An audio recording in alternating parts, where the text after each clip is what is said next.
in greater self-confidence and personal growth. There are some ground rules we request all the audience to follow to keep the meeting productive. Keep your mic on mute unless you are delivering a session or asked a question. Keep your phone in silent mode during the meeting when you speak, so that it does not create any disturbance. Please prefix your name with the TM underscore if you are a Toastmaster and as guest underscore if you are a guest. As much as possible, keep your video on so that the speaker gets a near live experience and gets motivated by your response. Please stay in a professional posture when you are in video. Kindly stay throughout the meeting and enjoy the Toastmaster experience. Do not exit abruptly from the meeting. Team has taken pains over the past week to conduct this meeting. It will be an insult to exit the meeting abruptly and is not a dignified manner. In case of urgent need, mention about your exit politely and do so. Please keep the chat window always open in a corner and use it for any quick communication when the meeting is in progress. Use it for your communication too. With this, I would like to introduce our presiding officer for today's meeting. He is a Toastmaster since 2009 and looking every opportunity to refine his leadership and communication skill. Let's put together to welcome presiding officer Toastmaster Saravanan. Over to you, sir.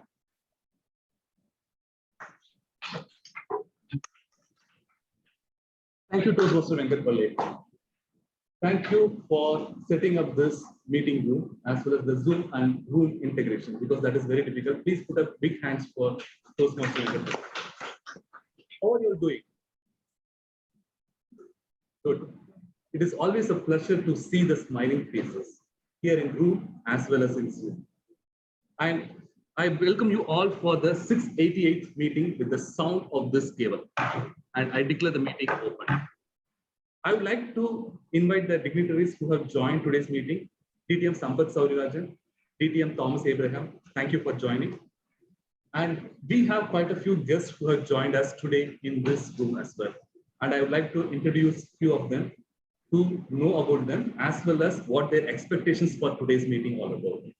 Can you please come? Yeah, please. Okay, people will not be able to see. Yeah.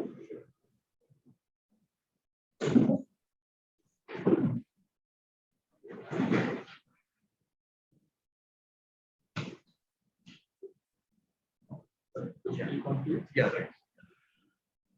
Thank you. I'm Narendra Keshav. This is my first meeting in a Toastmaster in India. I've been away from India for a while, and 3 months ago I'm back to Chennai and again cutting my roots slowly.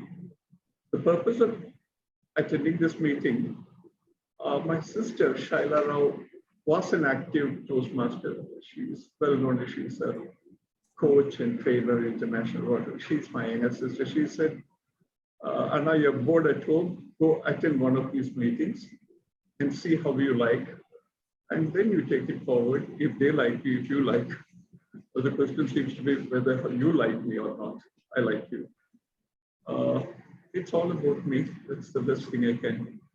Of course, I have 2 sons and 1 wife supposed to be happily married. That's all about me. Thank you. Thank you. Thank you. And I'm sure like the 2 hours you are going to spend over here, you will remember a lot. And then at the end of the meeting also, we will invite you for your feedback as well. So the second guest.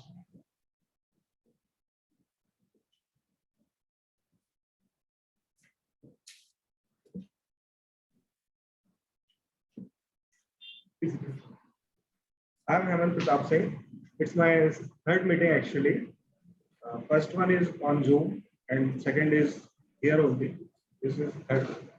And I'm pursuing PhD from IIT Madras in field of this redox flow battery. And today session, I think that I will get good lessons and good teachings, like good speeches from people, and I will learn some lessons for moral boost and some motivation. And I'll also try or prompt to be good in it. Thanks. This will be a very good platform for your communication as well as leadership skills, and I'm sure you will like it. So the third guest. Meanwhile, Toastmaster conversation, can you just look, who are all the guests who are there in Zoom?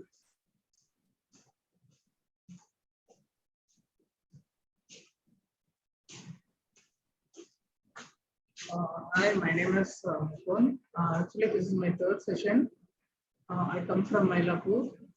Currently, I'm working in Twista. It's a 3D printing manufacturing solution. And my expectation for this Toastmasters is to be able to communicate seamlessly and effectively. Thank you. Yeah. DP membership, Toastmaster Organization. Is there any guest who are there in? Yeah. Yes, Toastmaster Saravanan. Guest Janita. Yes, yes, Can you thank please you. introduce yourself? Yes, hello everyone. So very good afternoon. So today I'm joining as a guest as the sixth, I think the fifth week, I guess. I have been attending this session for a quite long time. Soon I'll be becoming a member. So I just asked the details with Venkat as well about that. And so my name is Janita. I'm working as a HR in a reputed organization. So for me, according to me, the communication plays a major role throughout anyone's career, right? So I learned many things from our valuable speakers, and I gained a lot of confidence as well. So my expectation in the Toastmasters are I want to I want to talk very fluently in terms of public speaking. Also, the community building is also very important for my career. So, I would like to meet you all very soon in person meeting. So that's the thing. Thank you so much. Thank you. Thanks, Ms. Janita. We are Looking forward. Yeah, we are looking forward. And you brought an important point.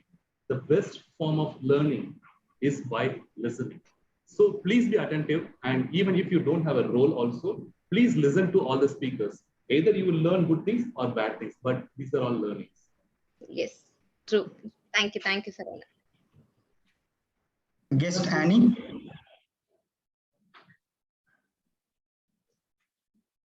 Would you like to introduce yourself, please? Hello, I'm Annie. I've just recently graduated from college and I'm taking a break to work on myself. So I thought this would be a good time to join a group like Toastmasters so that I can improve on my communication skills and also start learning from listening from others. Definitely. This is a nice platform to learn as well as listen.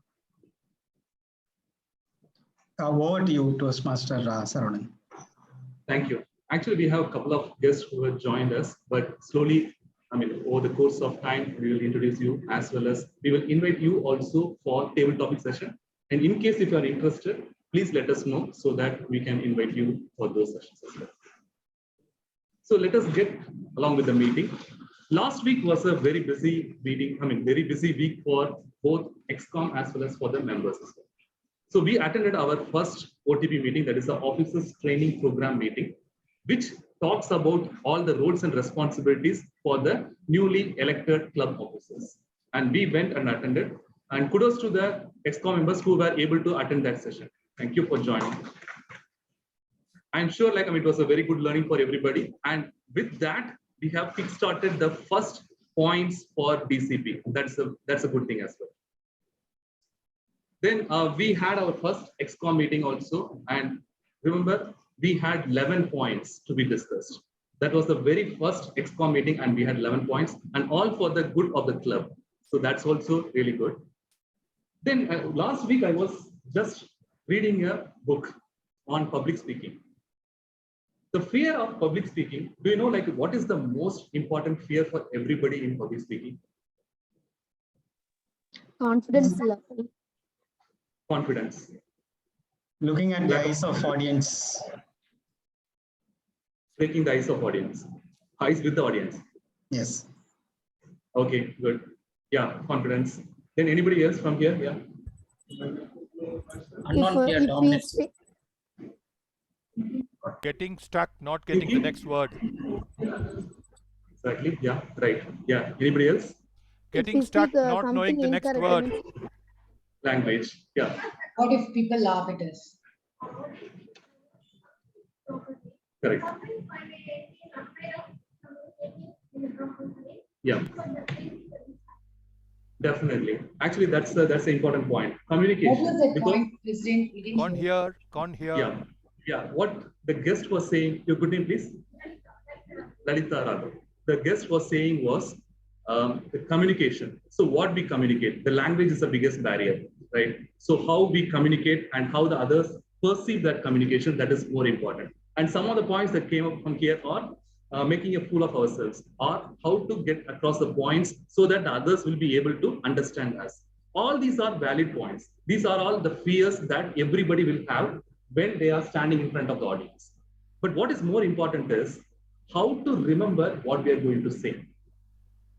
That is where your communication barrier, language barrier, making a fool of yourself, or getting the point across will come into picture. So any points on how to make ourselves loud and clear at the same time, how to memorize and talk on the cuff to the audience. Any points? Preparation. Preparation. Yeah, preparation is the key always. You prepare to fail or to succeed, but always be prepared.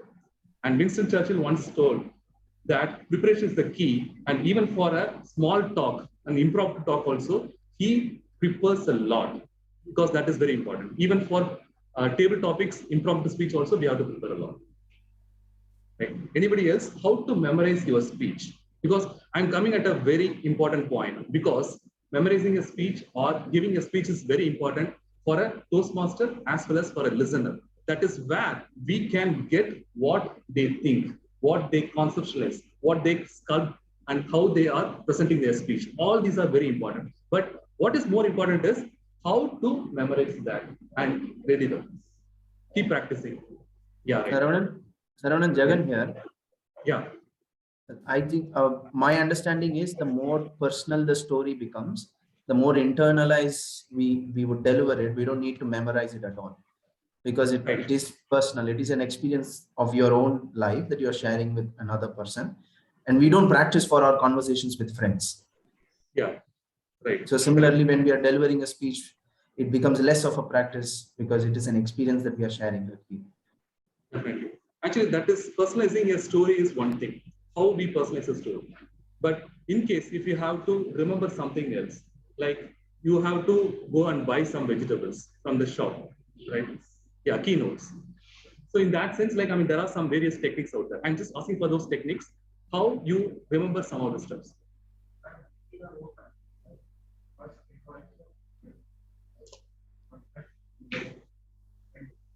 Right. Yeah. Having a step-by-step process, introduction, body of the speech, conclusion, and elaboration of that, and then closing that. Right. So you are about to say something. Yeah. Mm-hmm. Correct. Gone. Yeah. Yeah. Right.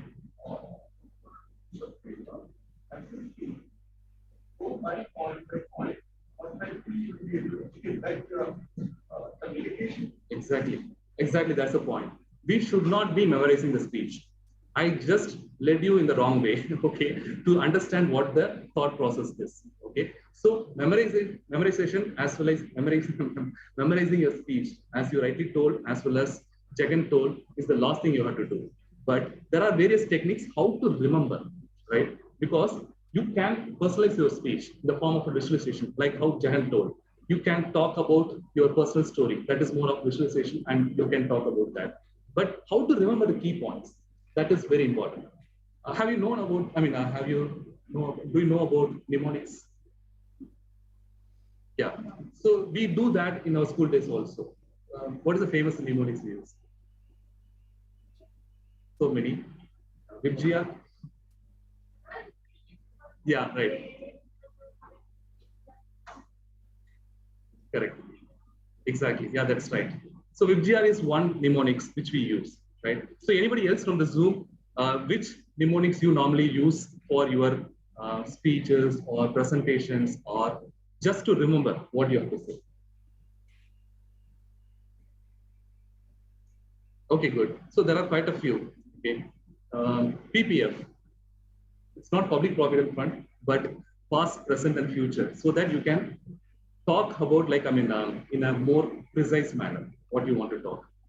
Then you have 5W1H, right? What, who, when, why, where, and H, how. So when you have this 5W and 1H, you can always frame a speech and you can talk about that. So these are all various techniques. And one important technique I learned from that book is memory palace. Do you know about memory palace? Anybody else in the Zoom? So memory palace is one of the ways of mapping your memory in the form of various places where you know. See, for example, you know your house in and out, right? So what is there in your veranda? What is there in your hall? What is there in your bedroom? Likewise. So you have to visualize your talk points also according to that memory palace. Okay. So if you get a chance, just go through that memory palace. You just Google around, and then you can find a lot of inputs around memory palace. So that is also one way of remembering what you have to tell. So these are all various points I learned, and I'm very sure like this will be useful for you. And those who have not given any speech, please use any of these techniques, but please come here and stand in front of everybody and talk. That is the best thing that you can do. And that is a point I wanted to drive during this session. So now, like, we can enter into the Toastmasters session. For Toastmasters sessions, we have a person called as TMOD, Toastmaster of the Day, who takes us with the Toastmasters proceedings. He will explain about what are the various sections of Toastmasters meeting all about, and where you can be participative, and where you can listen, and where you can learn more about. So that is what the TMOD's role is. That person will adhere to the agenda at the same time, ensure that the meeting starts as well as end on time. We have quite a big packed agenda today. For today, the Toastmaster of the Day. But before that, before introducing the Toastmaster of the Day, what is more special about today? Today is 23rd July. Anything that rings in mind? What is this day special for?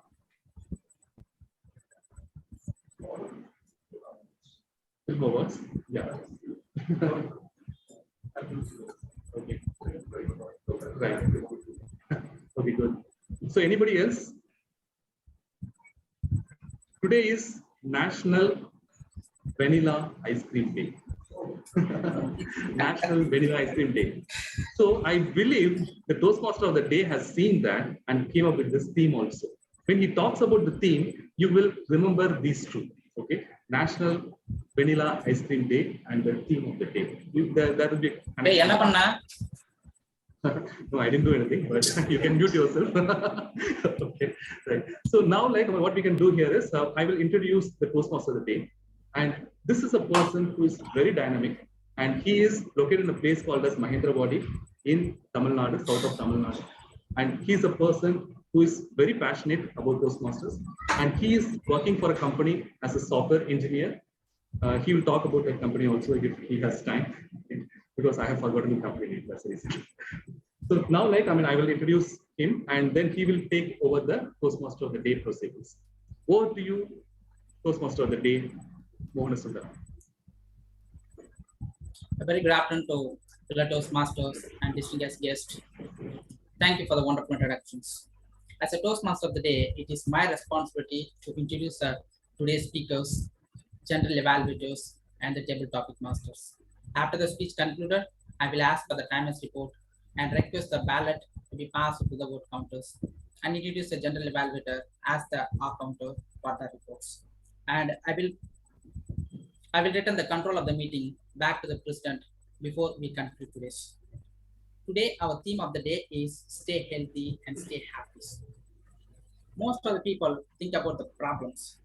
So most of them are either present, past, or future problems. So past is over, we cannot interfere in it. So the future problems will come out in 1 day. So how do we tackle this kind of problems? A big question mark. arise in front of us. So our prerequisites are what they say is, so define your problems completely in a worksheet and also list out the solutions to solve the problems. So this will give us a feasible solution to us. So I'm really obliged to give the few scenarios to these problems. And the first one is for the future problems. For example, if you are about to face a money problem in the next year, so keep aside one portion of your income from today onwards. So this will keep your financial positions better. And the next one is, you might have known this Buddha stories. A woman approached the Budapest and you had a power to retain my son's life. Our son was dead already. So instead of the Buddha also requested the women to get a bowl of rice from the village whose house doesn't lose any person in the past and the present tense. So the women searched across the village and found nobody's. Then the Budapest answered to the women's life, we cannot interfere in the past activities. So don't lose your happiness and health by focusing on your past and future problems. Now let us jump into the Toastmaster sessions. So today our general evaluator, I will introduce my general evaluators, and our general evaluator is a cost accountant and 16 years of experience in finance, and presently is working in one of the US-based MNC as a functional aide. So let us put our hands together to welcome our general evaluator, Toastmaster Shankar. Thank you, TMOD. Am I audible? Thank you. Thank you. And very happy afternoon, fellow Toastmasters and honorable guests. If you have a chance to interview successful people in the world, what is their secret mantra? I'm sure, or probably 10% sure, that most of the people would say that there is a constructive feedback, and most importantly, they apply the feedback on their life. It is evident that it is clear evident that no one can win their life without the feedback. He or she must continuously seek feedback from others to go from one level to another level. But if you ask me whether all the people on all occasion, whether they are receiving a constructive feedback, sadly, the answer is no. Because many people, either they receive a positive or negative feedback. Rather than providing a constructive feedback, sometimes many people may not receive the feedback at all. But in Toastmasters, we value the speaker because we are very much sure that the speaker are spending much time to preparing the speech. What happened if they didn't receive the feedback in the timely and accurately manner? Maybe the speech will not go into the next level. So keep that in my mind that the Toastmaster has crafted the segment to provide a critical feedback in an hour time once the speaker has delivered the speech. I strongly believe that the evaluation is one of the pressing segment in Toastmasters in evaluations. Back to the business of the meeting. Today, I will be evaluating the entire proceeding of the meeting along with my two teams. One is the tag team and another it is the evaluation team. So evaluator make the grand presence later part of the meeting. Now I would like to introduce to one pillar of my team, that is tag. I feel that a tag team plays immense roles in every Toastmasters meeting because they critically analyze every speech and share the report for the benefit of, be it for prepared speech evaluator or the TT speaker. So it's the time to introduce the first tag player, that is called T. So today the timer role will be performed by Toastmaster Anuradha, who is the debutant in Toastmaster. I think she is going to start the new journey as taking as the new role. It is a timer role, and she is the doctor and taking the classes in Satyabama Dental College. About the theme, she is cleverly portrayed that no one give the happiness. The happiness it comes from your own side. So I would request Toastmaster Anuradha to read about a timer objective. Over to you.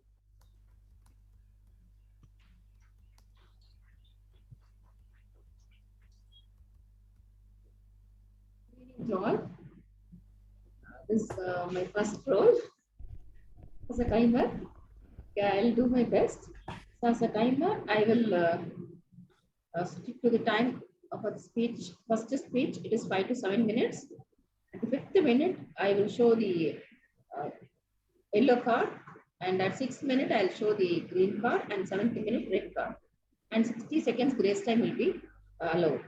And for second speech, at 12th minute, I'll show the yellow card, and at 13th minute, I'll show the green card, and 15th minute, I'll show the red card, and 30 seconds is allowed.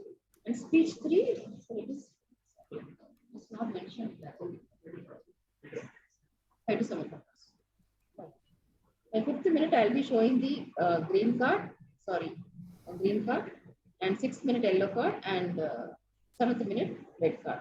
And for table topic, this time is up to 2 minutes. So by 1 minute, I'll be showing the green card, then 1 minute 30 seconds in yellow card, and at the end of 2nd minute, I'll be showing the red card.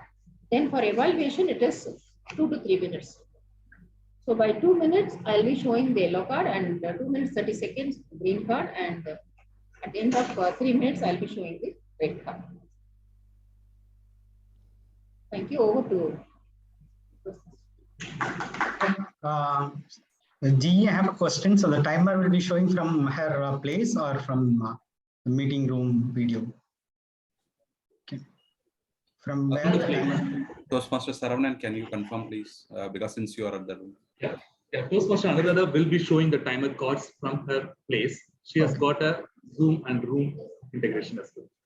Okay. Thank you, Saravanan. And the next role, and very important role, that will be played by a person who is a software engineer. And when I asked about the theme, his answer was different, and also it is the common across. So happiness comes only from if you start doing exercise regularly, either it will be a walking, jogging, or running. And personally, he's saying that he does on meditation on a regular basis.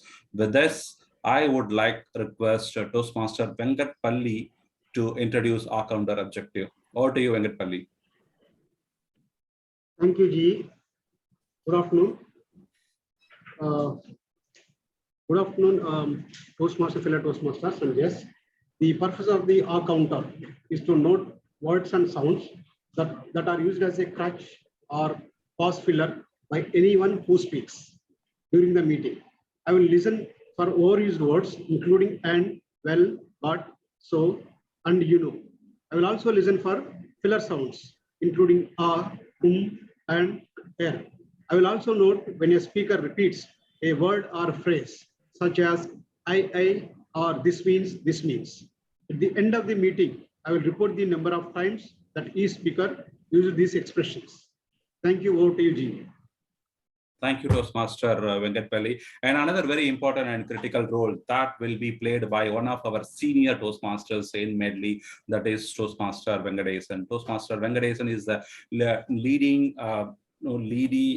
domain expert in leading IPR firm in Chennai, and he is a qualified trademark agent. I would request Toastmaster Venkatesan to read about grammarian objective, and also to share the word of the day. Over to you, Toastmaster Venkatesan. Thank you, Ajay. Good afternoon, fellow Toastmasters, friends and guests. My role as a grammarian is to pay close attention to the good use of the English and provide constructive feedback for improvements. At the end of the meeting, when G called upon, I will submit my report. Before that, I would like to introduce the word of the day. The word of the day is conscientious. The meaning of the word conscientious describes who are concerned doing things directly. Example of a sentence. Although Siva was a brilliant student, he was not very conscientious student. and he frequently lost points for forgetting to do his homework. For this meeting, the word of the day is conscientious. You are encouraged to use the word of the day as frequent as you could in this meeting, and I will count how often it was used by each speaker, including theme of the day also. I will provide my report at the end of when GE called upon. Thank you. Thank you, Toastmaster Venkatesan. I would request you to put the word of the day. I think thank you so much, Venkatesan. You already put it. So now I'm taking a pause from the stage, and I'll make that my entry with my grand evaluators in a while. Over to you, TMOD. Thank you, gentle evaluator. So 3 prepared speeches are ready, and 3 evaluators are ready to make their evaluation sessions. So the first prepared speaker is Toastmaster Renanaran. So before I introduce her, let us call our evaluator to read out the objectives of the speech. Thank you, Mohan. This is Jagan. So I'm here to evaluate Renu's speech. She is delivering her speech from the presentation mastery pathway. This is level 3, project 1, called persuasive speaking. I just got the spotlight. So the title of the speech will be mentioned by the Toastmaster of the day. I'm here to mention the purpose of the purpose statement. The purpose of this project is for the member to understand different types of persuasive speeches and deliver a persuasive speech at a club meeting. Timer, please note the timing for the speech is 5 to 7 minutes. All the best, Renu. Over to you, Mohan. Thank you, Jagan. So about her, she is a storyteller and a lifelong learner. So Toastmaster Renanaran, my journey so far, Toastmaster Renanaran. The stage is yours. Early one morning, an old man was walking along the beach. Far ahead, he saw a young child engaged in an activity. Curious, he went forward, and he saw that there were thousands of starfish stranded on the sands. And this little boy was picking them up one by one and throwing them back into the sea. The man stopped by and said, "Boy, you're wasting your time. It's not going to make any difference."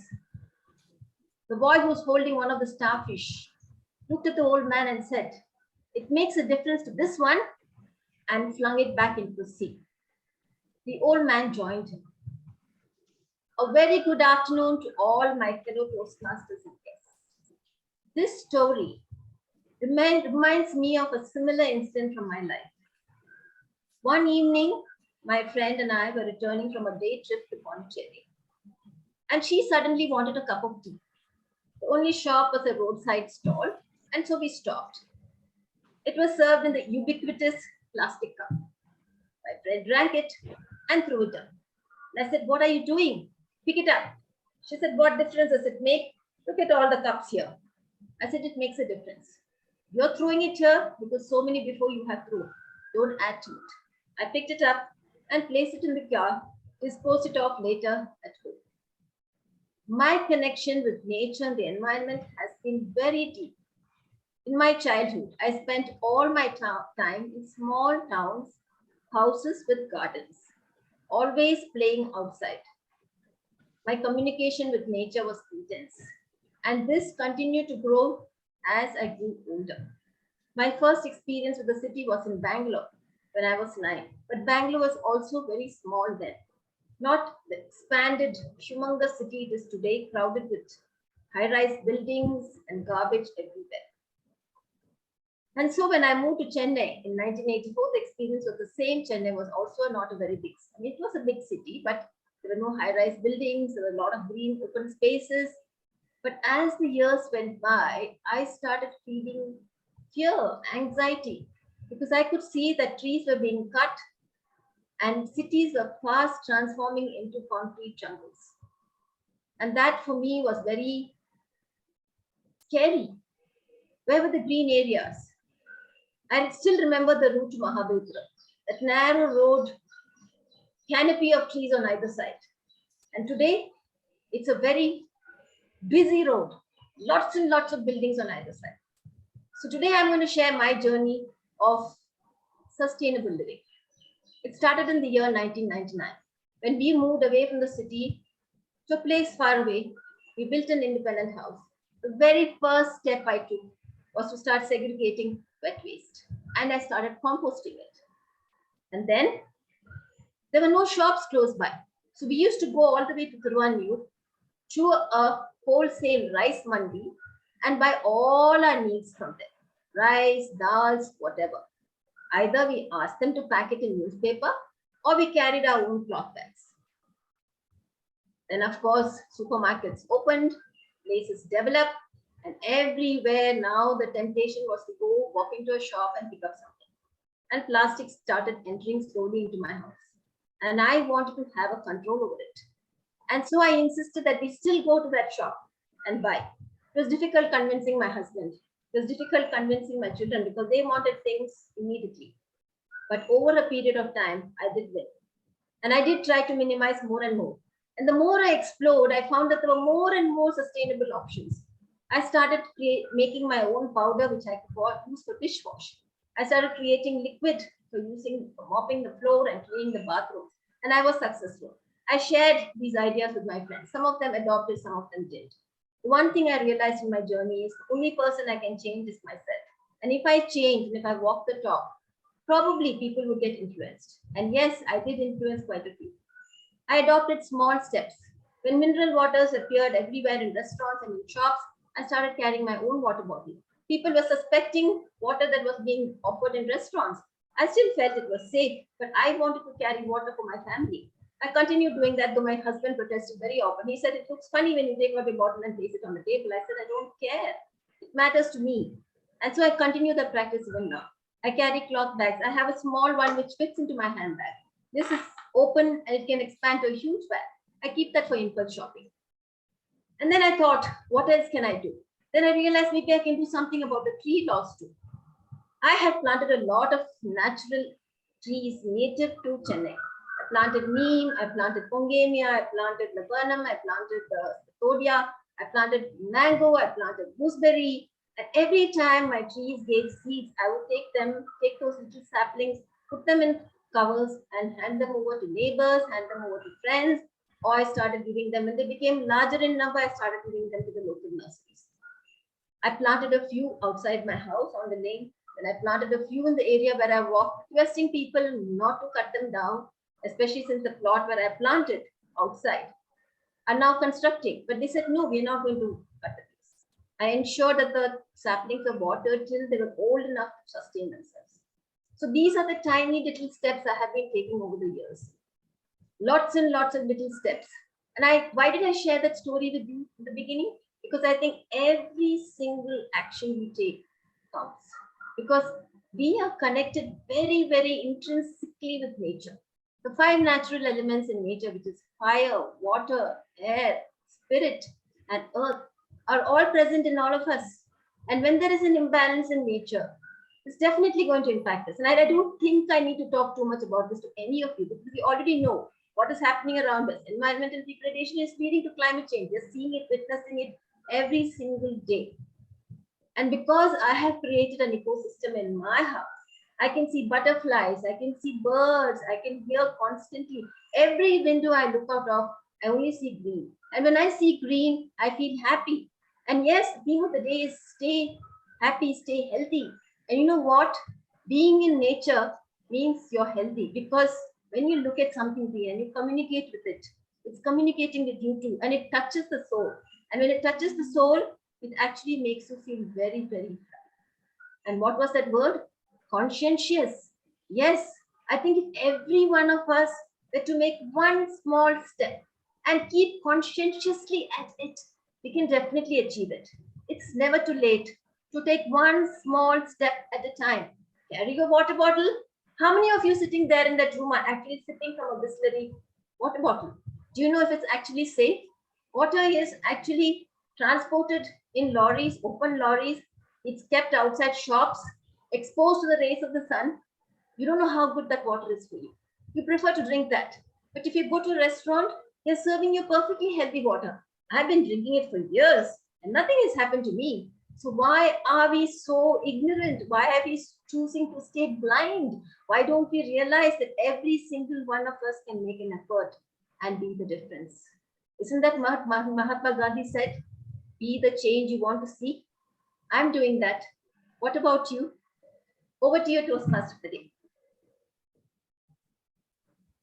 Thank you, Toastmaster and Narayan. So our next speaker is Toastmaster Atitya Jain. So before I introduce him, I request Toastmaster Atitya Jain, evaluator, to read out the objectives. Yes. Good afternoon to all my fellow Toastmasters and guests. Today, Toastmaster Atishai will be presenting Level 4 Project 2, Managing a Difficult Audience. The purpose of this project is for member to practice the skills needed to address audience challenges when he or she presents outside of the Toastmasters Club. The time allotted for his speech is 5 to 7 minutes. Now, I need all of your kind attention. This project is a bit different. I want all my members to be very alert. I want y'all to disrupt. Yes, I want y'all to disrupt my speaker when he is giving his speech. I want y'all to come up with a tough, tricky questions. In this way, we will try to get the best from Toastmaster Atishai. Time allotted for speech, his speech is 5 to 7 minutes. If y'all give your best questions to him in between his speech by disrupting him, then the total time allotted will be 15. I think it is 10 to 15 minutes. So one word to Toastmaster Atishai, all the best. So about Toastmaster Atishai Jain, he's a data scientist and he has been associated with Medley for 1 year. So Toastmaster Atishai Jain, managing a difficult audience. Toastmaster Atishai Jain, managing a difficult audience.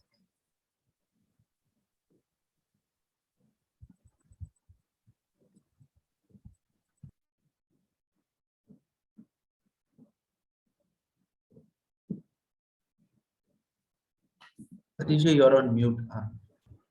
Am I audible now? Yes. Am I audible audible? and visible. Yes. All right. So before I begin, I would like to repeat what Madam Evaluator said. This project is about managing a difficult audience. So when I'm speaking, like you might try to interrupt me, or you might do what you would do if you were not in a Toastmaster setting, chatting with people around you, interrupting me, making comments, stuff like that. And then as the speaker, it is my job to counter all of it and also ensure that the flow of the speech stays as planned. So with that,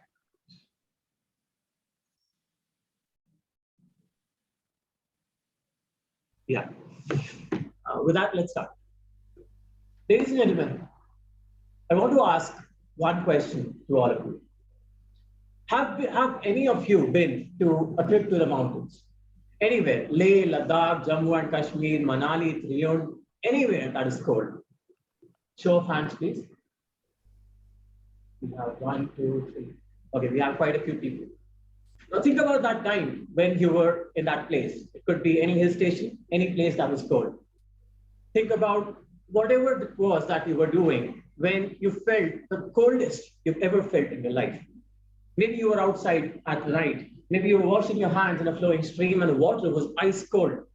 Maybe you were just sitting there, two people huddling against each other, trying to fight the cold. What do you think the temperature was back then? Minus 0 degree. Atishai, minus 0 degree. Minus 10. Minus 10. Definitely okay. Minus 5 to minus 10. Minus 5 to minus 10. Anyone from the live audience here? Minus 17 degree. Okay, thank you. So all minus 35. We have never been, so we don't know. I experienced minus 35, Atishai. I will try to enlighten you. And for the ones who provided inputs here, minus 5, minus 10 degrees. How long did you stay there? Atishai. So how long how long were you staying? Actually, I'm just going to like face here. So apologies to the Zoom audience. But yeah, how long were you in those temperature conditions? Speaking truthfully. Atishay, I have. Okay. What? Atishay? 3 days. 2 years. What was the temperature you said, sir? I don't think you gave me an answer. -7, 2 years.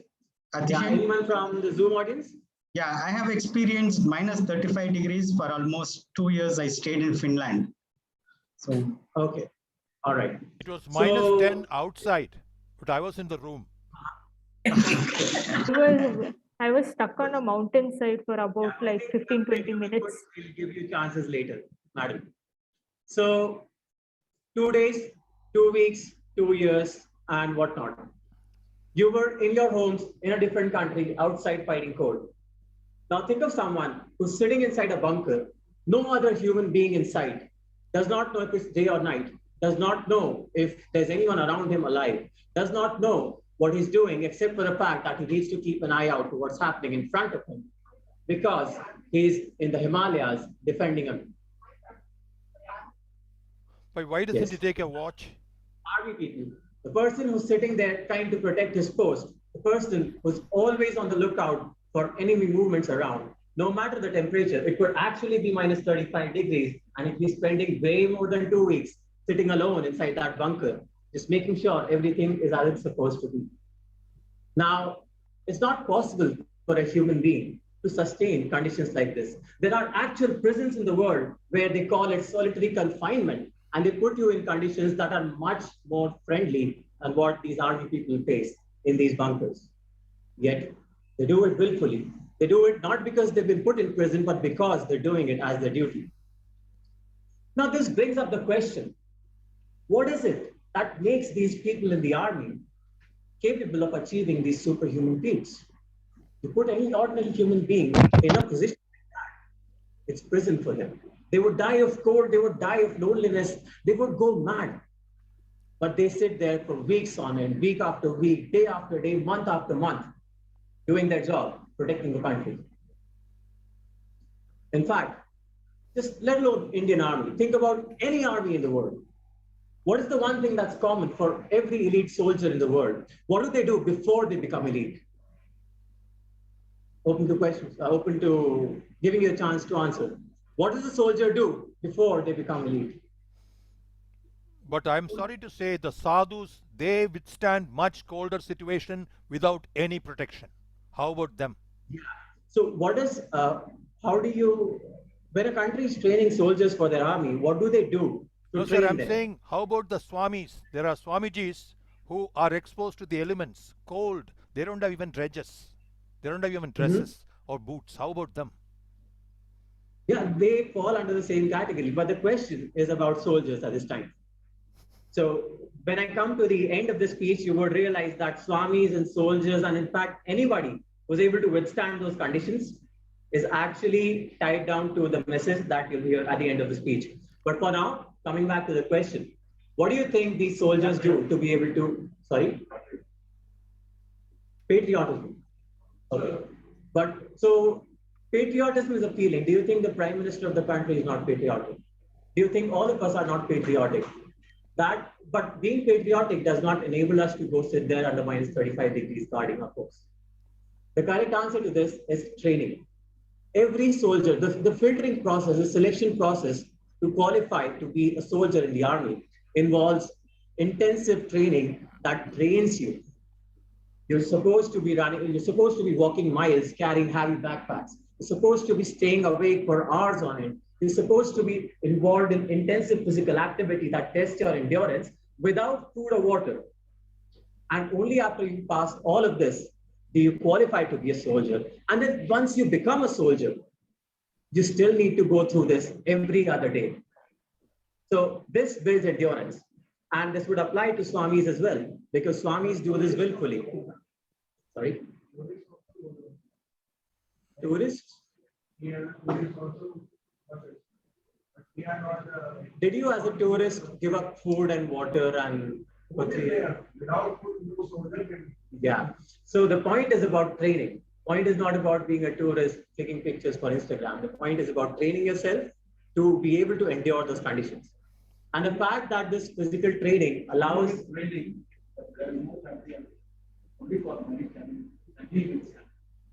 he is. You don't know the reasons a soldier is doing what he's doing, but you do know what he is doing, which is training, and then you know the outcome, which is guarding that post. So based on whatever we see, we comment. Now, coming to that, thank you. Madam has been very helpful with keeping us on the flow.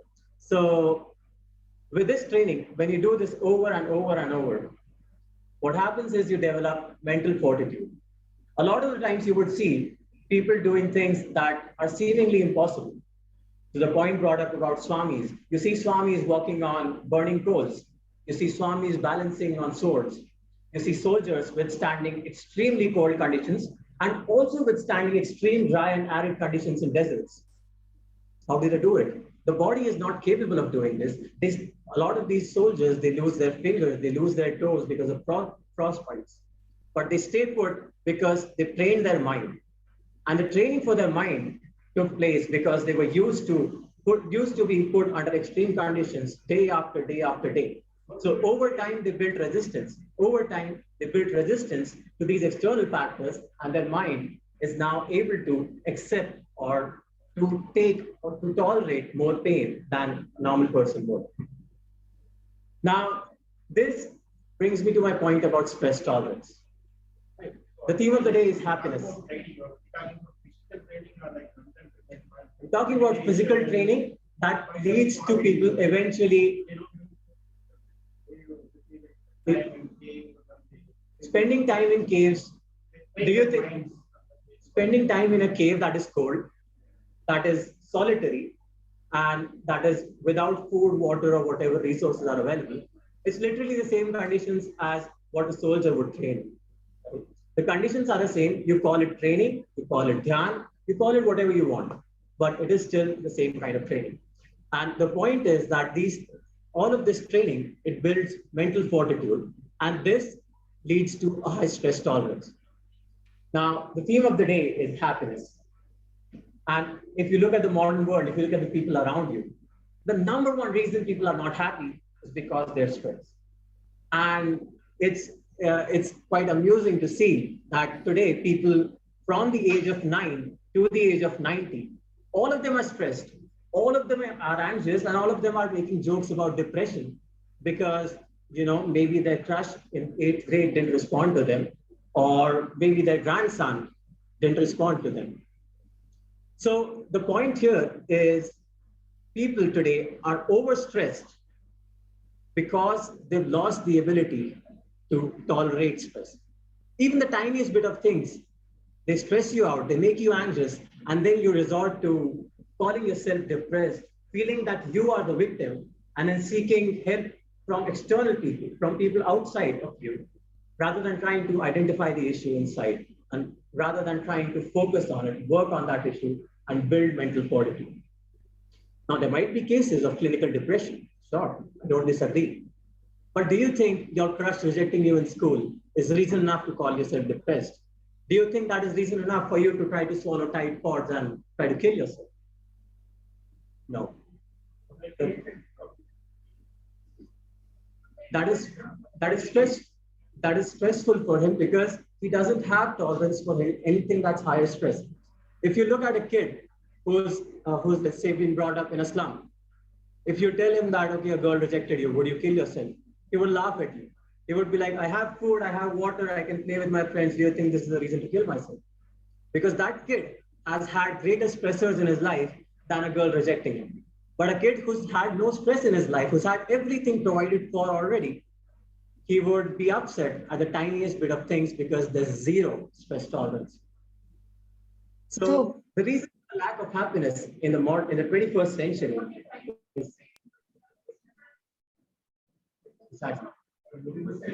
the more stress you're used to tolerating, the lesser stress you will tremble under. Exactly. I recommend you putting more stress on yourself I recommend everybody putting more stress on themselves and not crumbling to it. And the easiest way to do it is by doing it physically, by moving one step at a time. So let's say you're going for training, right? Let's say you're training like someone in the army does. You start by running 3 miles a day. You ramp it up to 4, you ramp it up to 5. You build your endurance. And then there will be a day where if someone asks you to run 3 miles, you'll be like, oh, I could do this any time of the day. Because now you're used to running 6 miles. You build tolerance for the exertion exerted by running 6 miles. 3 miles is nothing for you. The same applies to stress. Let's say you're working a corporate job. You started as an entry-level engineer, and now you're a manager. When you're a manager and an engineer comes to you with problems, are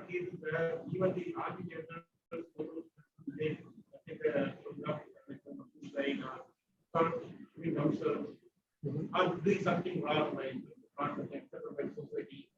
So, how do you justify that? I'm not here to justify anything. So you mentioned that army generals, they crumble under stress. Yeah. Okay. So they do. But what level of stress is that? And the level of stress is different. They didn't crumble or they didn't try to kill themselves because of a reason where something tiny happened. They killed themselves. They probably tried to kill themselves because of stress, because of threat to their family, because of political threats, because of reasons where killing themselves might have been a better decision or an easier decision to make than tolerance.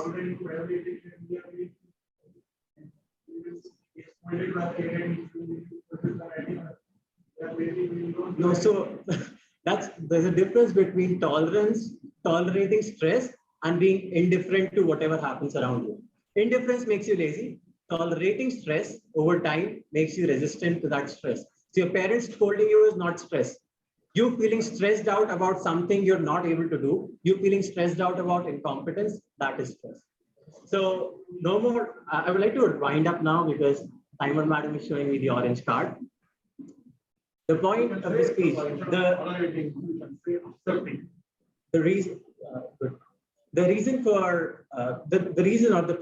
most important thing that you can do today to boost your happiness or to make sure that you're happy even with all these stresses around you is to start putting yourself willfully under pressure, start fighting moments of pressure. So if you're not used to doing something, if something makes you feel uncomfortable, it could be public speaking, it could be riding a bike, it could be learning to surf, it could be skiing, anything that makes you uncomfortable, start doing a little bit of it. Attend Toastmasters session, become a guest speaker, give a 2-minute stately speech until you're comfortable doing that. Then aim for a longer speech, and then aim for a longer session where you have people interrupting you, trying to throw you off course. And eventually you'll be at a point where anyone could pick you up any time of the day and be like, oh, Atisha, you need to go and give a speech there. And you'll be like, oh, sure, I can do it. No problem. Give me 5. So that is the point you want to be at. And that is how you need to be, managing stress, managing whatever difficulties life throws your way in order to be truly happy and in order to be able to survive without falling prey to anxiety, depression, or whatever other problems modern world throws at you. Thank you.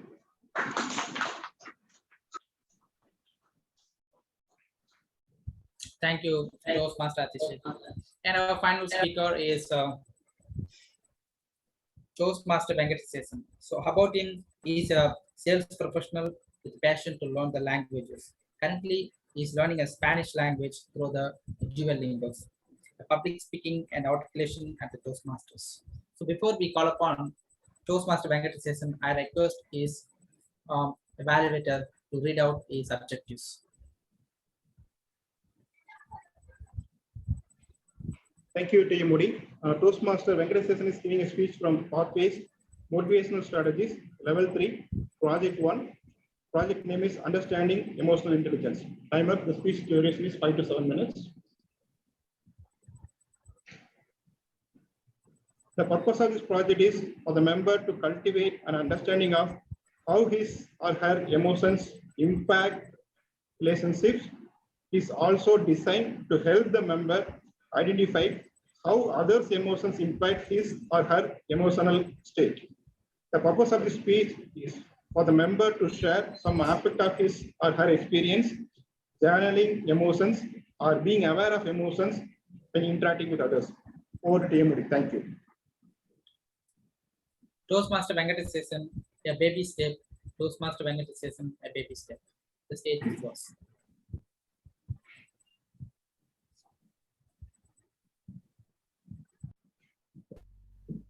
Thank you, TMOD.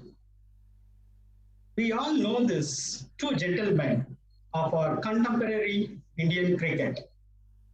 One is a skilled batsman and the other is a seasoned captain. One is emotionally aggressive and the other one is emotionally balanced. You know who is the better leader, right? But was he a better leader by birth? Was he emotionally balanced by his birth? No.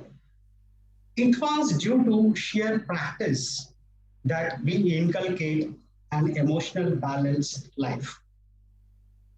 Good afternoon and good evening, fellow Toastmasters and guests. May 2020, the entire world was under lockdown. As any other family, me and my wife, we decided to go into a path where health and happiness are of prime importance. We started going for a morning walk at 5:30 in the morning.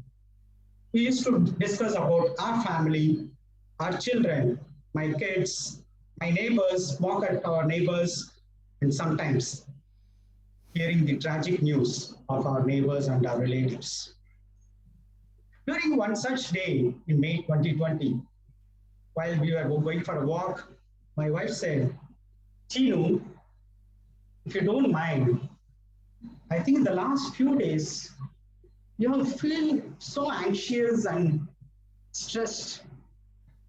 Do you have any problem? I'm seeing that you are not so playful with our kids like you used to be. Do we need to do something about it?" Hey, no. I'm fine. I'm pretty cool. I'm always good. Usually I respond to my wife this way. So that day too, I did the same. The day went off. Every night, I have a habit before I go to sleep. I have a habit of going through the day's events. Please note, I don't have a habit of journaling, but I just go through the events. So that night I also went through, am I emotionally imbalanced? Do I need to do anything out of it? The next day morning, I went through many articles, learnings through LinkedIn, and I found some interesting thing about emotional intelligence. One important thing which came to my thought is about the emotions, how it comes in our brain, how it appears in our brain. Whenever an external trigger or event comes to our thoughts or our brain, hits our brain, first, a primary emotion will emerge. It could be anger, sadness, happiness, whatever it is. It comes in a flash of seconds. You will not be able to control that primary emotion. But this primary emotion leads to a ripple effect of secondary emotions. Typically, from a primary emotion to the secondary emotion, it takes around 5 seconds to 20 seconds. So within this period, if we could understand what was my primary emotion and what could be my secondary emotion, I can intervene and change my secondary emotion.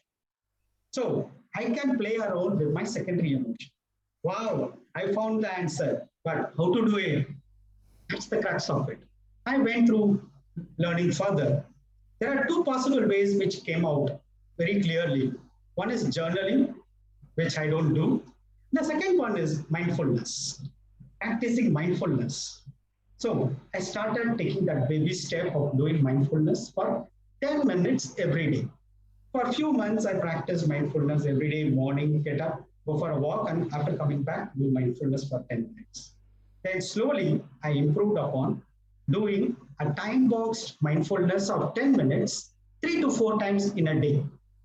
So slowly, I started practicing this as a habit.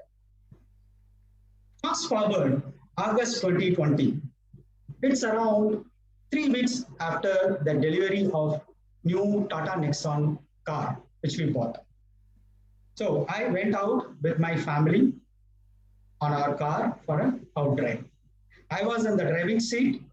My wife was sitting beside me, keeping our younger one on our lap, and my elder son was sitting at the back.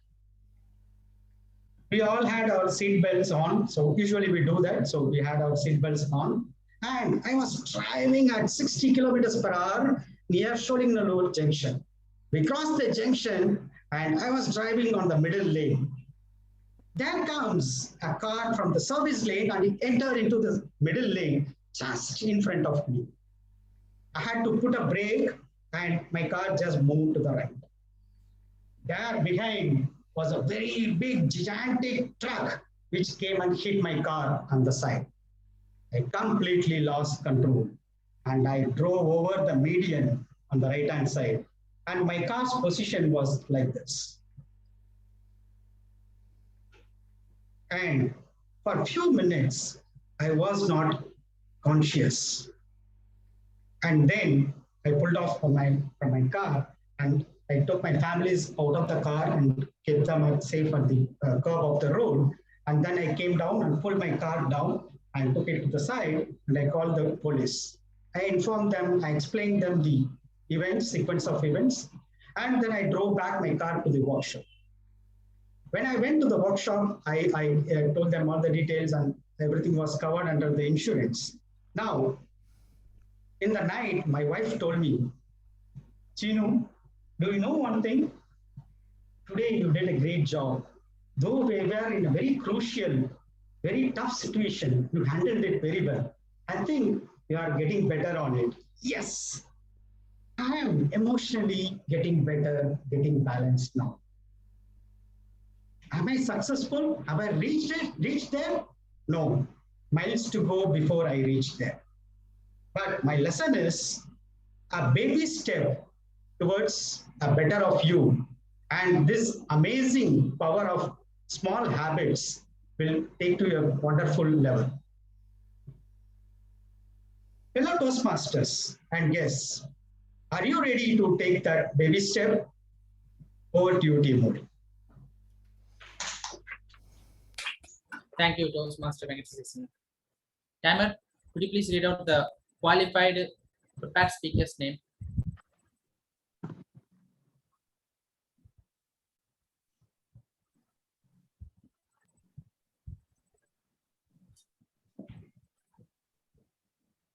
Speaker 1, Toastmaster Renu. She finished in 8 minutes, 2 seconds. Toastmaster. Only the name. 3 are qualified, all finished on time. Thank you, Timer. Members and guests, please note the name of the persons when we are casting a vote. So now we have completed the first phase of our sessions, and the second one is table topic sessions. So today our table topic master is a new one to the Medley Toastmasters Club. So let us put our hands together to welcome Toastmaster Prasanna Venkatesh. We have one more education session also. So do you want to conduct the before table topic or after table topic? Before table topic, we will complete that and after this. Okay. So DTM Sambasarajan sir is going to conduct the education sessions for the benefits of guests. About him, is a chartered member of the Medley and started studying the pathways 2 years before it rolled out in our district 82s. So pathways guide, and it's also conducted the many unique training programs concerning the pathways. Let us put our hands together to welcome our education session officer, DTM Sambasarajan sir. Good afternoon. Am I audible? Am I audible? Okay. Yes, sir. I want to do screen sharing. Can I have the permission to do the screen sharing? Can you see my screen?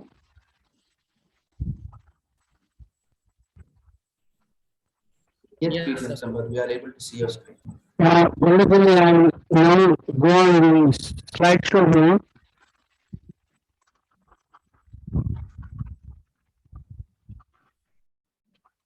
Your voice is a bit noisy. I'm not sure if it is for everyone. Voice is okay or not? It sounds like very interrupted. Like there's some interruptions coming in between. So you can try reducing your volume a bit, maybe. Yeah, I'll do that. Is it better now? Is it better now? Yeah. Yes, it is. Okay, let me see whether that slide moving is working. Not working.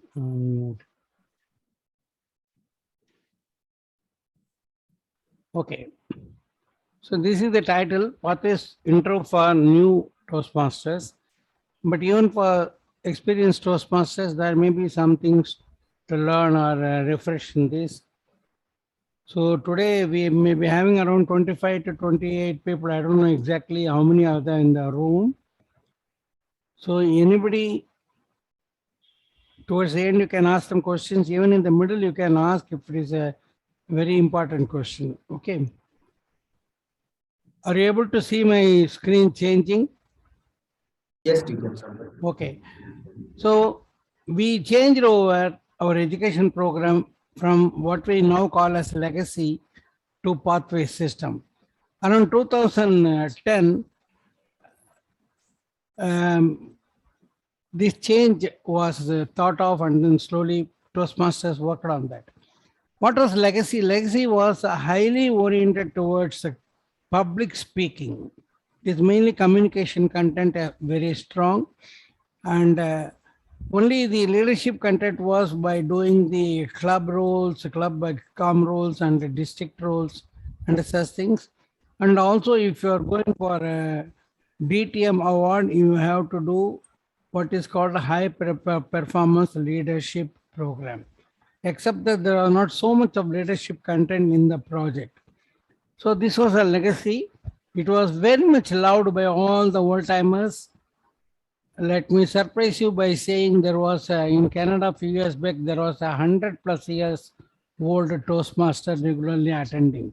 People are so much keen and to attend other people giving speeches, listening to them like this. So it was so good. Then why change? The problem was around 2010, they found that retention has become a problem. A lot of people are dropping out and new people coming in is not compensating that. So they made a study, they did a lot of surveys, and then they wanted to change the system from a highly communication oriented system to a system where leadership gets a much higher due. In fact, a little before that, Toastmaster has changed the tagline, where leaders are made. So they wanted to give more emphasis on that. This was the background of changing over. The new target client group, they envisaged as the younger lot. Let me say 20 to 40 years old people working in the organizations. They are working their way up in their career in the organizations. They have to equip themselves with a lot of managerial and organizational skills. So the pathways was designed to take care of that requirement to a larger extent than earlier legacy system did. So the target group was younger lot. In fact, the younger lot is there. A lot of old people have left also because the new system, they didn't want to probably study the whole new system. Okay. So now we have got this pathways and career development. These two go together.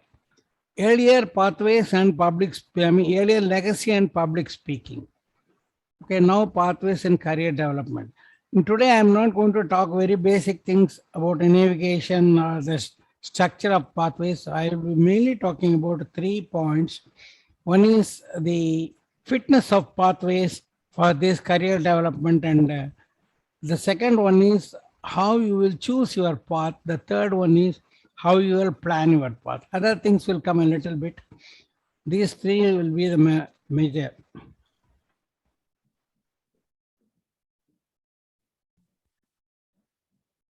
Oh.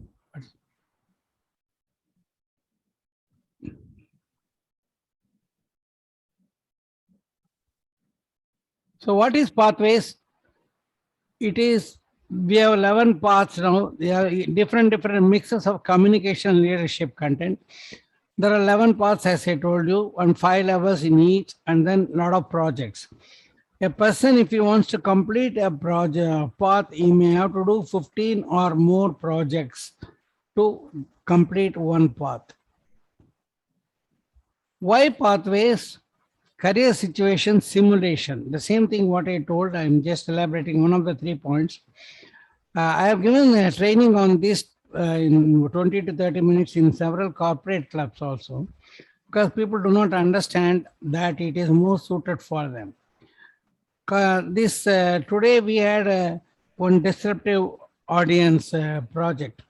Like this, we have got a lot of projects which are simulation of a career situation, something that might happen in a career, like you may have to do negotiation, you may have to arrive at a consensus, you may have to do panel discussion, you may have to organize different type of promotional methods or PR exercises. So many things are there are going and doing a project by collecting a small team of people and working with them to complete a project. So many such things have been thought of. Some 50 to 60 projects are there totally. So the different mixes are there in different ones. So what is your gift? Your gift is TA system and pathways program. In TA system, what is the hallmark of TA system? Can anybody say? Venkateshan, can you say what is the hallmark of Toastmaster system? We have got a Toastmaster basic system and we have got a pathways education program. This is the combo that we are getting now as our gift when we join the Toastmaster. The TA system has got these things. That is, you design your syllabus to a large extent. You pace yourself, self-paced program. There are no exams, pass, fail. It is a mutually supportive system. Feedback and evaluation is a very strong component leading to continual development of the person involved.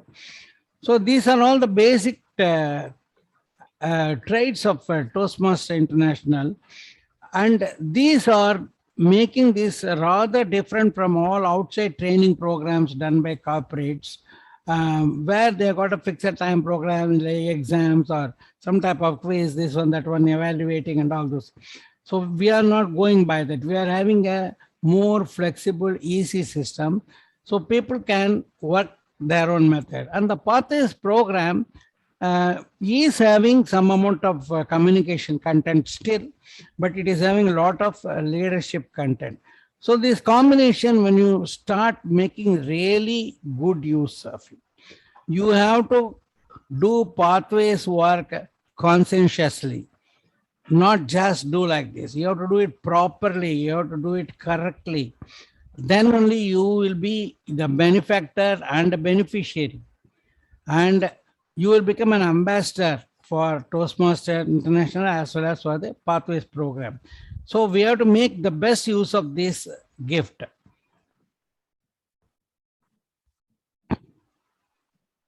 See, choosing your path is another very important thing. A lot of people have got a problem in the earlier stages. Many people wanted to even change the path they had already chosen. And there was a provision of 30 days within which one has to change, given by the Toastmaster International. So what is the choosing this path? So there is an official procedure given in the Toastmaster website. When you go there, and then there is a questionnaire, 23 questions are there. If you answer those questions, it will give you possible best choices for your path, 1, 2, like this. You can take the first choice or the second, or you can take a totally different choice for whatever your own reasons. Okay, this is the standard method that is officially given in the Toastmaster system. But I found from the beginning, when he was going around with many clubs as a pathways guide and doing training programs, this was not really addressing the situation adequately. The problem was people are choosing something in the half blind way because the questionnaire is difficult to answer. And a lot of time people will try to give the so-called right type of answer rather than the real answer. For example, if somebody a question asks you, are you very democratic, consulting other people before making your final decision? There is a strong temptation for somebody to say, yes, I am very democratic, I consult everybody. Though in reality, it may be totally on the opposite side. So this type of answering, knowingly or unknowingly, will confuse the result. So this is the problem. So now, what is the better method of doing this? So I will ask somebody here, Atishay, how did you choose your path? What is your path you are doing now? Atishay?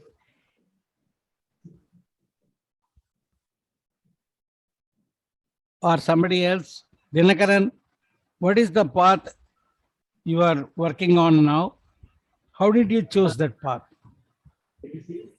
Yeah, Atishay, yes, come. So I'm doing dynamic leadership, and when choosing these paths, I remember reading through all the descriptions, and dynamic leadership sounded like what I would need at that point of time. I think it had something to do with Okay, thank you very much. So which means you try to understand the path and you try to make your judgment whether it will be the suitable one. Very good. Not many people are doing like this. Some people do like this and also make use of the questionnaire. See, my approach and my recommendation, I have done this training, 30 minutes training many times in several clubs earlier, maybe before 1 year, not in the last 1 year. You have to go through a gap analysis, like where you are now and where you wish to be. It can be anything. It can be a private, this one, it can be in art or literature, or it can be, for example, you want to concentrate on public speaking only, though legacy was more for public speaking. Even in pathways, you want to specialize in public speaking. That is your choice. So where you want to reach. So what you are now, how good you are as a public speaker now, you have to evaluate the SWOT analysis type of things. And then you have to find the gap, and then you have to find which path will suit you best.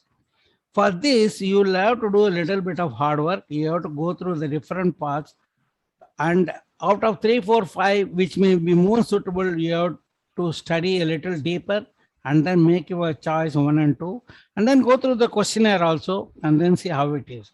In all these things, a mentor or another Toastmaster will be a very good ally.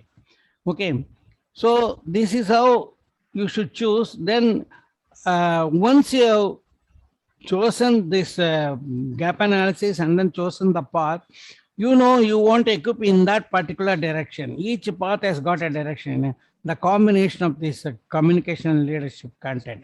So I'm going to quickly give you a table in the next 3, 4, 5 slides. I'm not very discuss it in detail. This will tell you about the nature of different paths. Okay.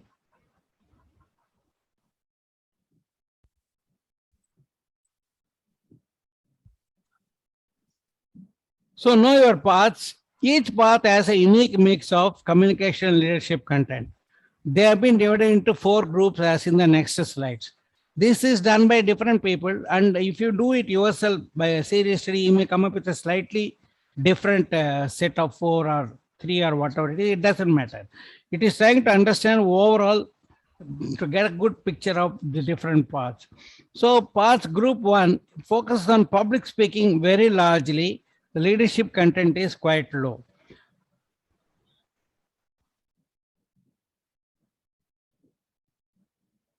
So required projects focus on public speaking means required project speeches. Okay, leadership projects available as elective. Okay, the public speaking will be more on the required projects. The path level structure is there are some compulsory projects, there are some electives. So you will find if a path is more oriented towards public speaking, the compulsory projects also will be more oriented toward that. Okay.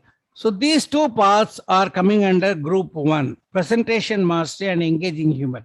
They are highly public speaking oriented. They are not so much leadership oriented, as you can appreciate, because we have been seeing many people doing projects in these two. So level 5 projects, usually we come up with longer speeches and in level 5. Okay, so again, they are speeches only, but they are longer speeches, that's all. Group 2, public speaking plus a bit of light combo of activity focus. That is the leadership, dealing with people and dealing with situation and things. Plan or do modest projects, speak about it. The paths in this are leadership development, motivation strategies, visionary communication. Level 5 project, plan and possibly complete a modest project.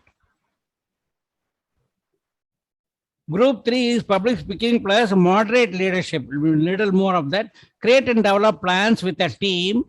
These are compulsory projects, and then there are electives and other things. So these three, dynamic leadership, strategic relationship, and team collaboration, are more common in this. Out of these, we find it, dynamic leadership is very popular, presentation mastery is very popular, whereas team collaboration and strategic relationship, they are not that popular with people. I don't know. But when you start doing more and more paths, people may take them.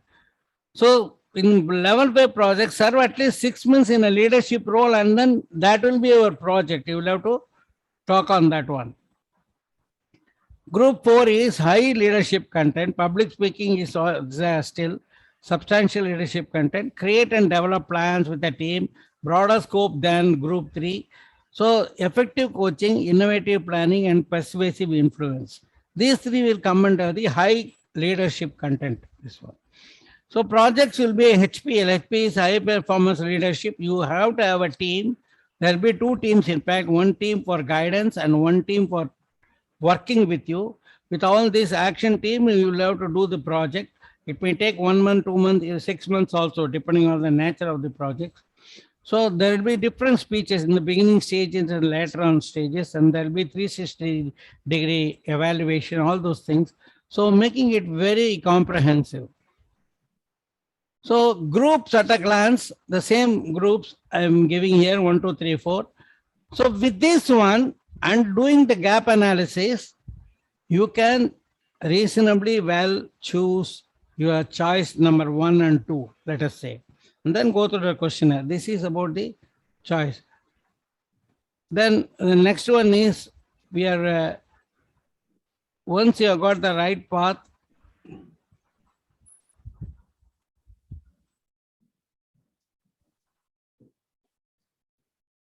wish you a good choice and a great progress. Once you have chosen the path, you will have to do a good job. The important aspect of doing a good job, having chosen a path, is first major area is planning the path. With a lot of people do not do it at all, or do not do it elaborately and systematically. Planning your path is very, very important. This is vital. Right choice of projects, regular working, enough time for each project, achieving progress in good time. These are the 4 advantages if you do a good planning in the very beginning stage.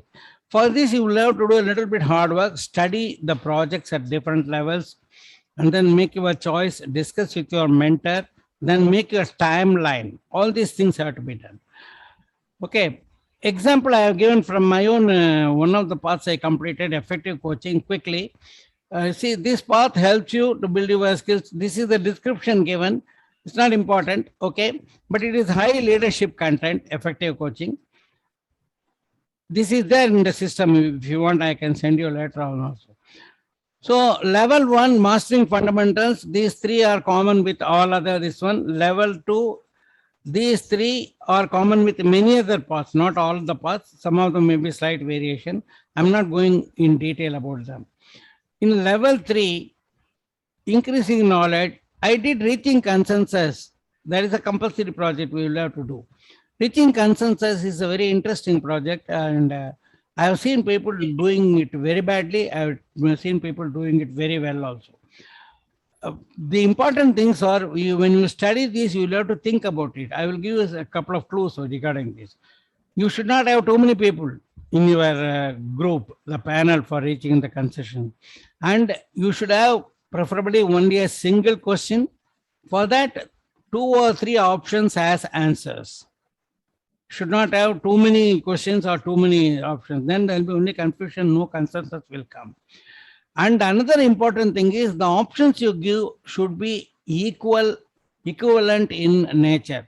Should not be like one option is highly preferable, the other things are all improbable or implausible options, so that nobody will go near them and everybody will very quickly gravitate towards a consensus, because one project is a super project, one option is a super option. So these are the type of clues you will have to come up for each project by studying them, what you should do and what you should not do. These are all the electives. You have to do 2 of them. I did connect with the storytelling. Some people may remember Democracy's Word, which I did in Medley in Gandhinagar Club. This was the project. And creating effective visual aids. For example, deliver social speeches using presentation software. They are not really that good choices for effective coaching path. See, in some other path, they may be very good projects. So you should not choose an easy alternative because you can do that well. Creating effective visual aids, I will do that and finish it off. We should go for the tougher option so that we really gain that. So continuing the same thing, these are all the things. So focus on the positive I did. This is a fully coaching oriented project. Somebody was in bad shape, and to focus on the positive and to bring him out of that and then make him in the positive side. That was the project. So it is a totally coaching oriented project. See, for example, body language is a good project, but it's not great for effective coaching. So level 4 again, improvement to positive thinking. Question and answer session is what I did. In Medley only I did that. Level 5 demonstration high performance leadership. I did it in Tamil, my other club. And moderate a panel discussion. I did it in Medley in IIT Research Park only.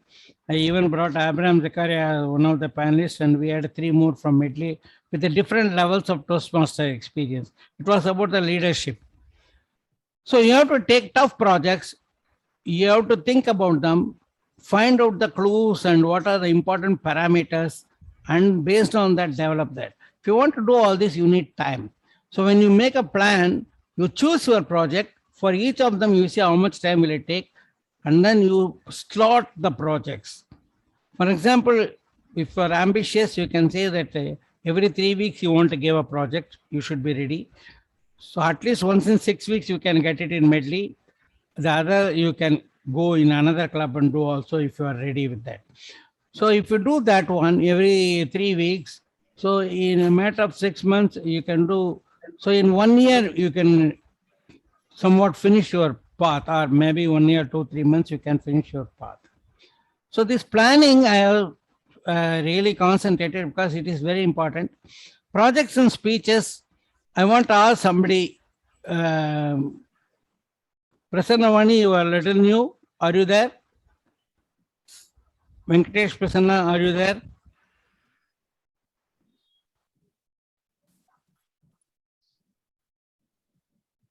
Okay, who can answer? Are we doing projects or are we doing speeches?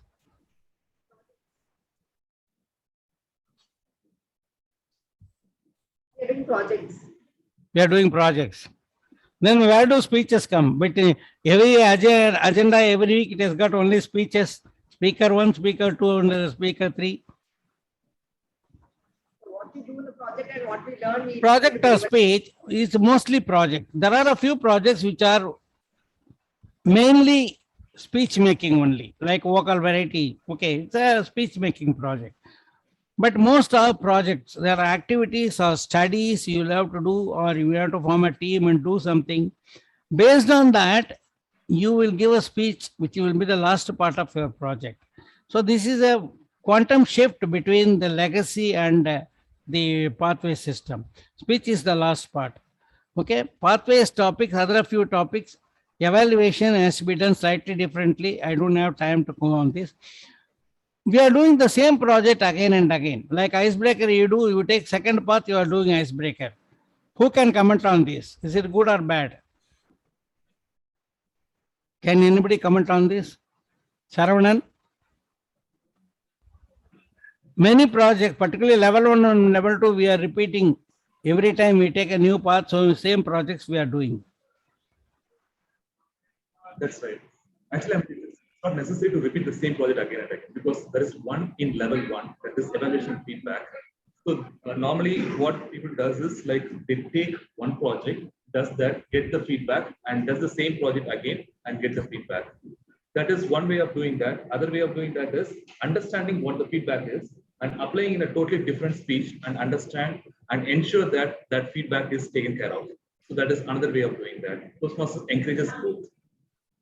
Yeah, even taking the simplest example of icebreaker, every time you do icebreaker under a different path, you can do a totally different speech. For example, when we began pathways, in one of the very first meetings when the pathways project started, probably the first in Medley, Sundaraman and myself, we gave our icebreaker on that day. Okay. So Sundaraman gave a presentation mastery and I gave an effective coaching. They were totally different, diametrically opposite. He concentrated on embedding a lot of things in his presentation like video, audio, snaps, and he traced his life through that. In my case, what I did was how I was mentored at different stages of my life and how I mentored others in different. So I took some 4 or 5 important anecdotes. I think I strung them together to talk about my icebreaker. So you can use your imagination and every time do it differently. Then there is something called Pathways Mentoring Program. Today I'm not going to concentrate on that. Going forward, what I want people to do is, have you gained something from today? This is what will be your approach from now on. Is there something new you have gained? Somebody can reply for this feedback.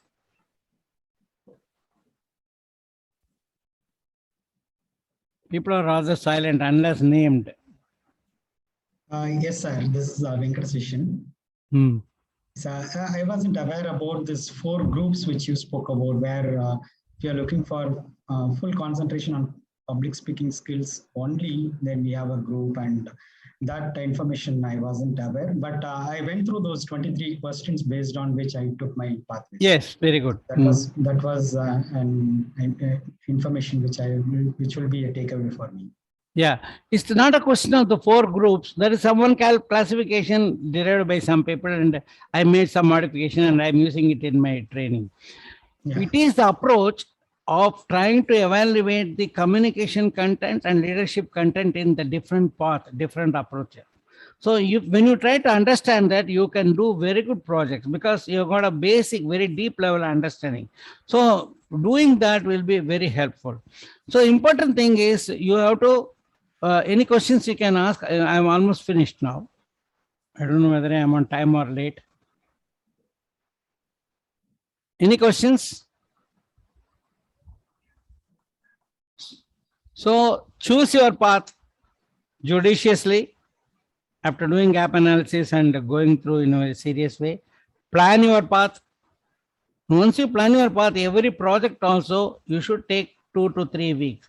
For example, today's Atishay speech, you should have probably used quite a bit of time, clock hours and calendar days. In fact, it's no good putting 10 hours of clock hours the day before the project and doing. Different calendar days also is important because our mind keeps mulling over these things and we get newer ideas and we do things better over a period of time when we try to do this. So in 2 to 3 weeks, if you do it, 3 weeks you can have a target. And if you don't get your next slot, you can go outside club and you can do, there is provision for this. So this is the best way. In this way, what you can do is you can try to finish 2 parts in 2.5 to 3 years maximum. So that will be a good challenge and a good continuous, vigorous learning exercise for you. If you make it too loose, like I give a speech and then after 3 months I'm giving a speech, the whole interest will be lagging. So that should not happen. Have a great day. Thank you. Thank you, DTM Sambasavaraj sir, for the education sessions. Now our table topic master is waiting on the corner to tell the table topics. So, table topic master, Toastmaster Prasanna V. Let us put our hands together to welcome our TT master. Thank you, TMOD.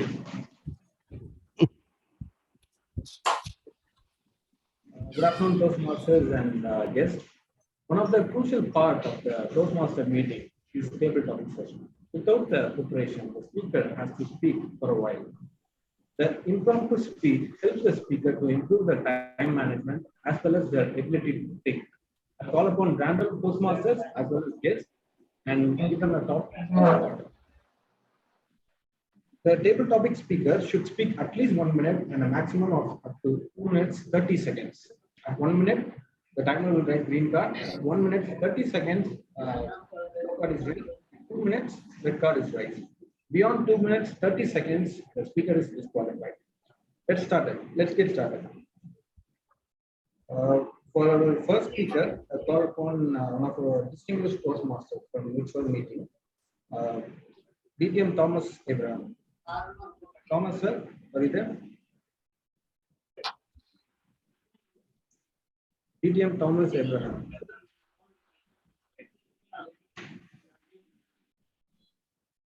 Okay. I think he's not there. Okay. So I call upon physical meeting. Toastmaster Prasanna V.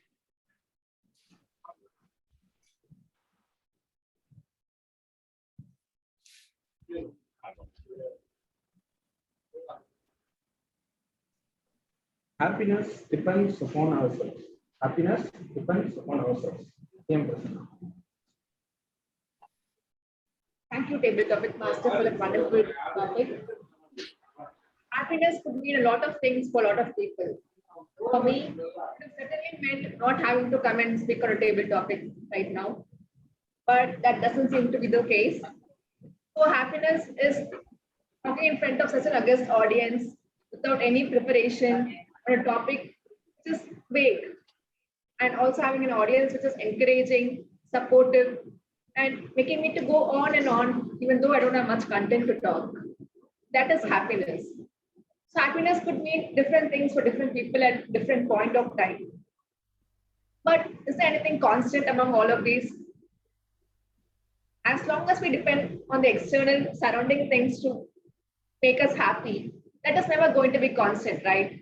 Because our surroundings keep changing. We meet different people who are from different backgrounds and who respond to things based on what they think is right. And we also meet different situations which we feel will give us happiness at one point. But when we go back and think, it doesn't really make us happy. What matters now may not matter 10 years down the lane. For what we are putting a time, effort, may not be that important after all. So rather than focusing on all the external things to give us happiness, let us focus on ourselves. And we should learn to be happy, irrespective of what life throws back at us. For that, there are various techniques people pronounce, like mindfulness, being composed, maintaining equanimity. Those are things we can try and see what works for us. Ultimately, the goal is to remain happy, irrespective of what is there surrounding us. Thank you. Thank you, Toastmaster Prasanna. Thank you for sharing your thoughts. For this, I would call upon physical meeting, Toastmaster Rohit.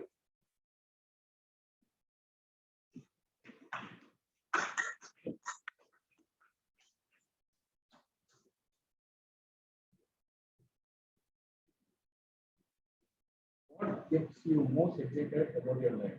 What gets you most excited about your life? TMOD. Thank you, Master. Very good afternoon, fellow Toastmasters and guests. Anything can get me excited from the moment I get up in the morning to the day I have my lunch and till I go to bed. Even the smallest things that excite me.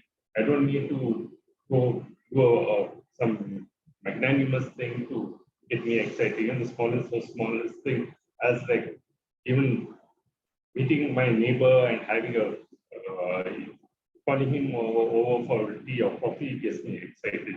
So even the smallest of things gets me excited. Even playing with the kids, even though I don't play, I'm not a big fan of cricket. But, sorry, Saranan is a cricket fanatic.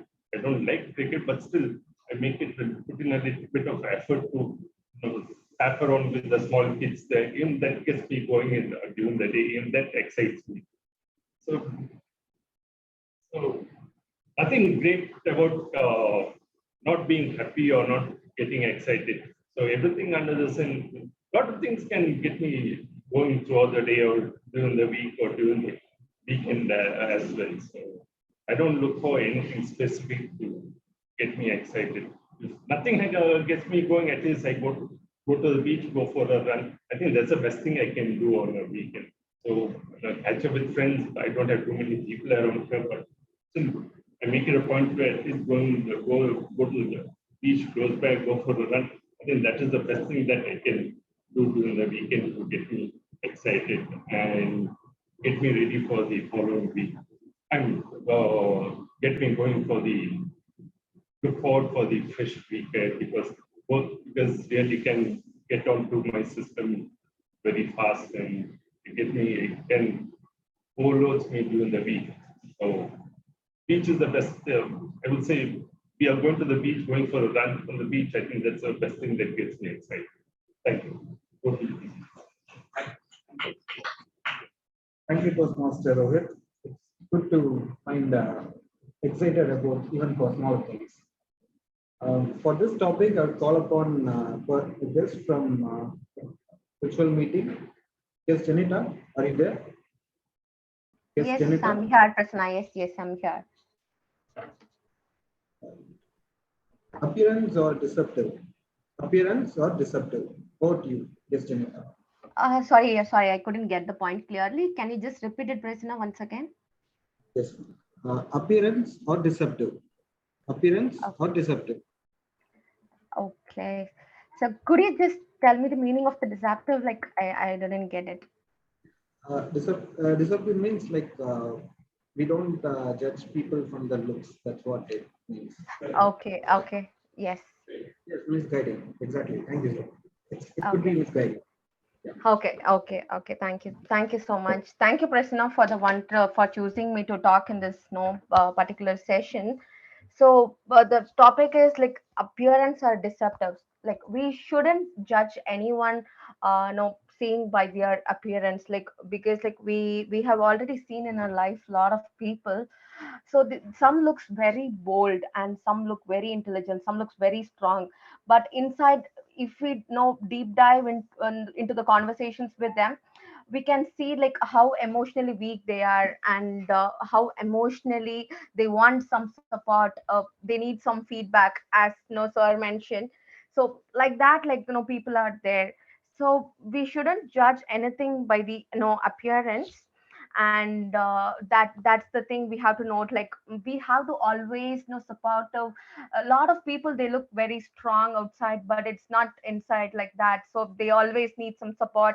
They always need some encouragement from other people.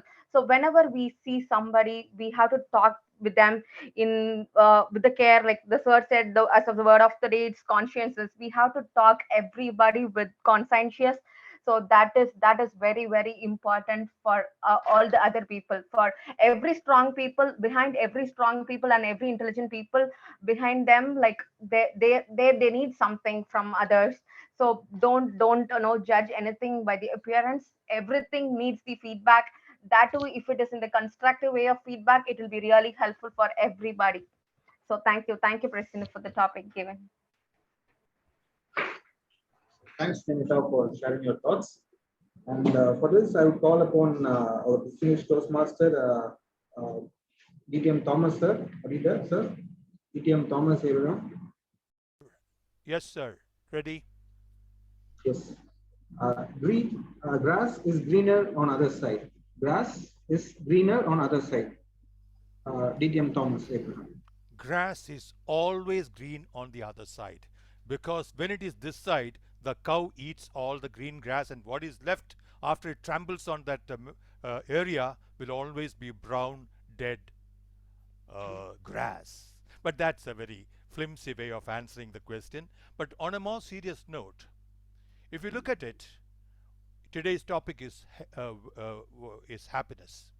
So happiness is something all of us want.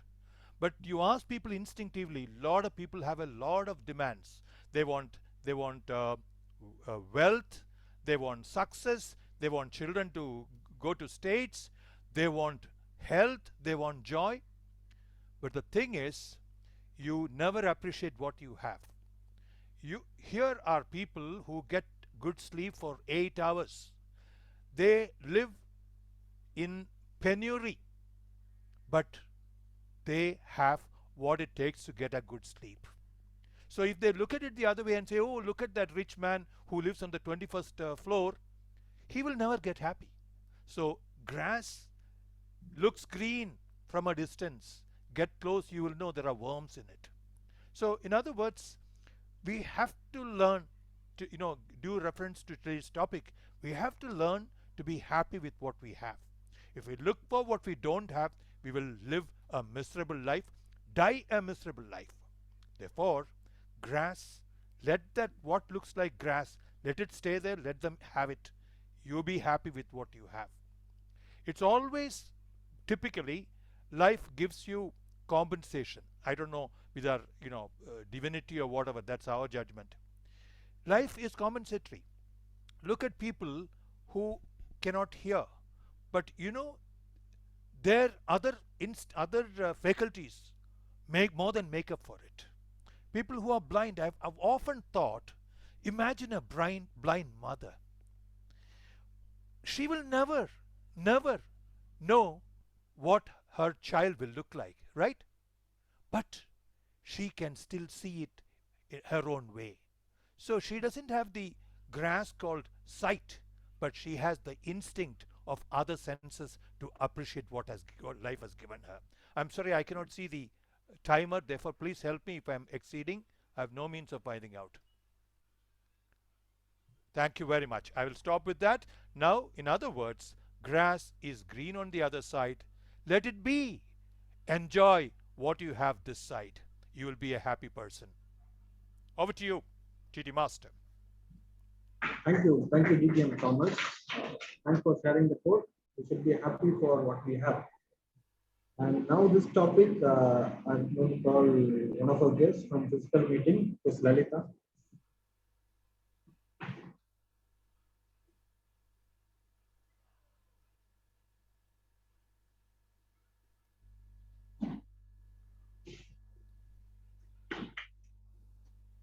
Should I use without a computer? Should I use without a computer? What do you use? Without a computer. Okay. Yes, actually, I would like to say yes, I could live without a computer because I think it is impossible to live without mobile because I feel I'm more compatible with my mobile and iPad than computer or laptop. So most of my work that depends on mostly iPad and mobile. So so I would like to say I could live without computer, and yeah, I'm not an IT professional. Basically, I'm a biotechnologist. I was a biotechnologist. Now I'm working as an artist. So I always capture my artworks, artwork photographs or videographs, or whatever it may be. I use my mobile most of the time. And sometimes I used to do digital artworks, so that I use my iPad, I use Procreate. And so I'd like to say I could live without laptop. Thank you so much. I think we are running out of time. I could wrap up this session. I hope you all enjoyed the table topic session today. Thank you. I'll hand over the stage to TMOD. Thank you, TMOD. Thank you, table topic master, Prasanna V. So far, we have completed the 2 sessions. And the final session is going to be conducted by our general evaluator, Toastmaster Shankar. Please welcome Toastmaster Shankar to conduct the evaluation sessions. Okay. Thank you, TMOD. So now we are entering in one of the most critical elements in the Toastmaster meeting, that is for evaluations. So the first the speech as delivered by Renu Narayanan, and that will be evaluated by the person who composed a song for Medley Toastmaster Club. I don't know how many club will have their own song, and he has many faces, and I like the face of the analytical thinking and the way of delivering the speech as well as the evaluation. Please put your hands together and welcome Toastmaster Jagan to evaluate a Toastmaster Renu Narayanan's speech. Over to you, Jagan. Thank you, Shankar. The Toastmaster Renu delivered her speech, Persuasive Speaking, from the presentation mastery, from the pathway presentation mastery. Her title was My Journey So Far. Now, as the project title itself says, it's Persuasive Speaking. It's the equivalent of CC9 from the legacy legacy system of Toastmasters. Now, there are 3 important strengths that I see in this particular speech. Now, first of all, there is an inspiring element to this speech, which leads up to a call to action. It started off by saying that I have done this, I have gone through this, why don't you go through this? So there was an inspiring part of the speech that led to the call to action. And these are the things that a persuasive speech wants. And of course, there is another one called convincing part of the speech, which we'll come to later. But what I see is that the inspiring and the call to action that she did as the first strength. The second strength is that she had powerful descriptive language, which is, as mentioned in the manual, if you could have powerful descriptive language, a very important part of persuasive speaking. The third thing that I see, and which is most important of all, is that she traveled along her own journey, right from 1991 to what she is today. And of course, she mentioned how she was when she was a kid and how she moved to Chennai in 1984, and then from 1991 the journey of sustainable living. So that it's a very powerful story, because she had to fight in not just people outside of our home, but also inside of our home. That tells us the deep viewpoint that she has developed, the depth of her conviction to come to us and deliver such a speech, because it's not simple to convince another person. Only when you are convinced that you could convince another person. So these 3 are the strengths that I see in her speech. Now, where could she have done better? Now, this is where she mentioned about the 5 elements at the end of the speech. When she mentioned about these 5 elements and she attacked, there are 3 things in a persuasive speech that you could use. Now, one is emotion, the other is ethics, the other is logic. These are the 3 things that we could use. Now, she used the ethics part of it, but I would have wanted her to use the emotion part of it. Because now the manual doesn't specifically say that we have to use all the 3, but such a topic where even the world leaders are unable to make change at the global level, how can I make change at a personal level? Now, the 5 things that she mentioned, if she could have mentioned the gods that created us, we are creating pain to them: fire, water, sky, spirit, and space. If she could have mentioned, attacked me emotionally and told me that this is what you get out of it, this is what we are doing. So the persuasive part of it, there was ethics involved, but I would have loved if there could have been emotion involved, so that I, as a person, would have found that emotionally, this is emotional, that I have to make a change in my life. So overall, the strengths of her speech is that she had powerful descriptive language to persuade me. She had an inspiring and call to action. She used her personal story, traveled, took me through her journey to tell me the battles that she had to fight. She could have used that emotion in that conclusion part to drive the point away. This would have been a much better speech. Over to you, Shankar. Thank you, Toastmaster Jagan, for your meticulous feedback as always. The next speech, probably the next speech was delivered by Toastmaster Atishay. For that, Toastmaster Priyadarshini will be evaluating for his speech. Toastmaster Priyadarshini is a passionate Toastmaster, and she's working for an NGO. About the theme, She quoted that health does not come from the medicine. Most of the time, it comes from peace of mind, heart, and laughter. Please put your hands together and welcome Toastmaster Priya to evaluate Toastmaster Atisha's speech. Over to you, Priya. Thank you. After watching a live interview, I saw a few people discuss about his performance. I heard some say, oh, he was shy because he was silent at some place. Some said overconfident. Some called that speaker dumb because he was not giving the right answer. And some said truly confident. Some called him as an eye catcher and some said an eyesore because of his attitude. The question comes here, how did Toastmaster Atishay do in today's speech? Good afternoon to all my fellow Toastmasters and guests. One thing I really liked in today's speech, Atishay, was the topic that you chose. It opened doors with so many questions. You were flooded with questions. I could see people abrupt. They were trying to stop you. There were people, abruptly putting so many questions. They were not trying to, they wanted to say something. They had something to say when you made a point. And we all became part of that topic. That shows that you really care for the audience by bringing out such topic. You passed in that way. When people they flooded with the questions, you were just saying, right. It showed you were very composed and you had your emotions under control. And that's a must when you give an interview to the audience, because you know what type of people throw questions at you. The real challenge started when you hit the topic. You talked about soldiers.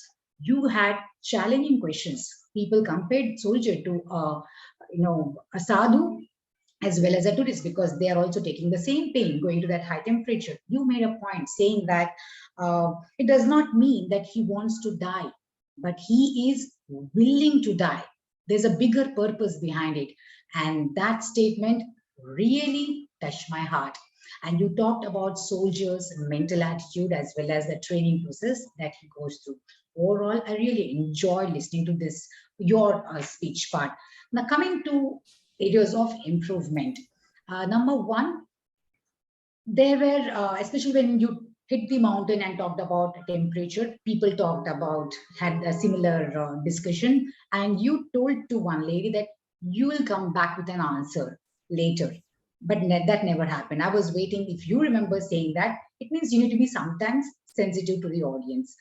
The next thing here was, after there was so much of chaos in between, you were like, when I was watching from the other side, it looked a bit rude. Might be we can avoid doing that, or might be we can just smile and say, that's a good question, I'll come back. And try to move on with your next line. When you started talking about the stress-related issues and gave an example with a slum child and the child who is born with all the comforts, and there was some disruption and you came back, that focus was a bit shaky. Might be when you face a disruption and try to come back strong with your story or your subject, so that let there be any deviation, you know why you are there and what is your point that you want to put across. Overall, your topic as well as your emotional control was the highlight of this speech. If you can be a little more sensitive and when you come back after disruption, make your point very clear, we all will be focused in that exact topic of yours. It is always said disruption always brings exciting discoveries, and today we did see some things happen in our this session. I only say all the best to you. Over to you, G. Thank you, Toastmaster Priyadarshini, for your constructive feedback. And moving on to the final and the third evaluator of the today, who is a software engineer for more than a decade and the current Vice President Education of Medley Toastmaster Club. I would request Toastmaster Dinakaran to evaluate Toastmaster Venkatesa's speech. Over to you, Dinakaran.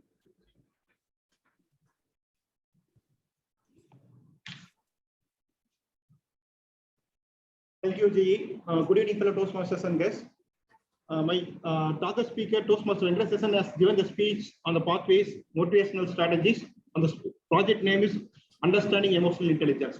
I would like all the Toastmasters to have one round of applause to my target speaker, Toastmaster Venkateswaran. Thank you.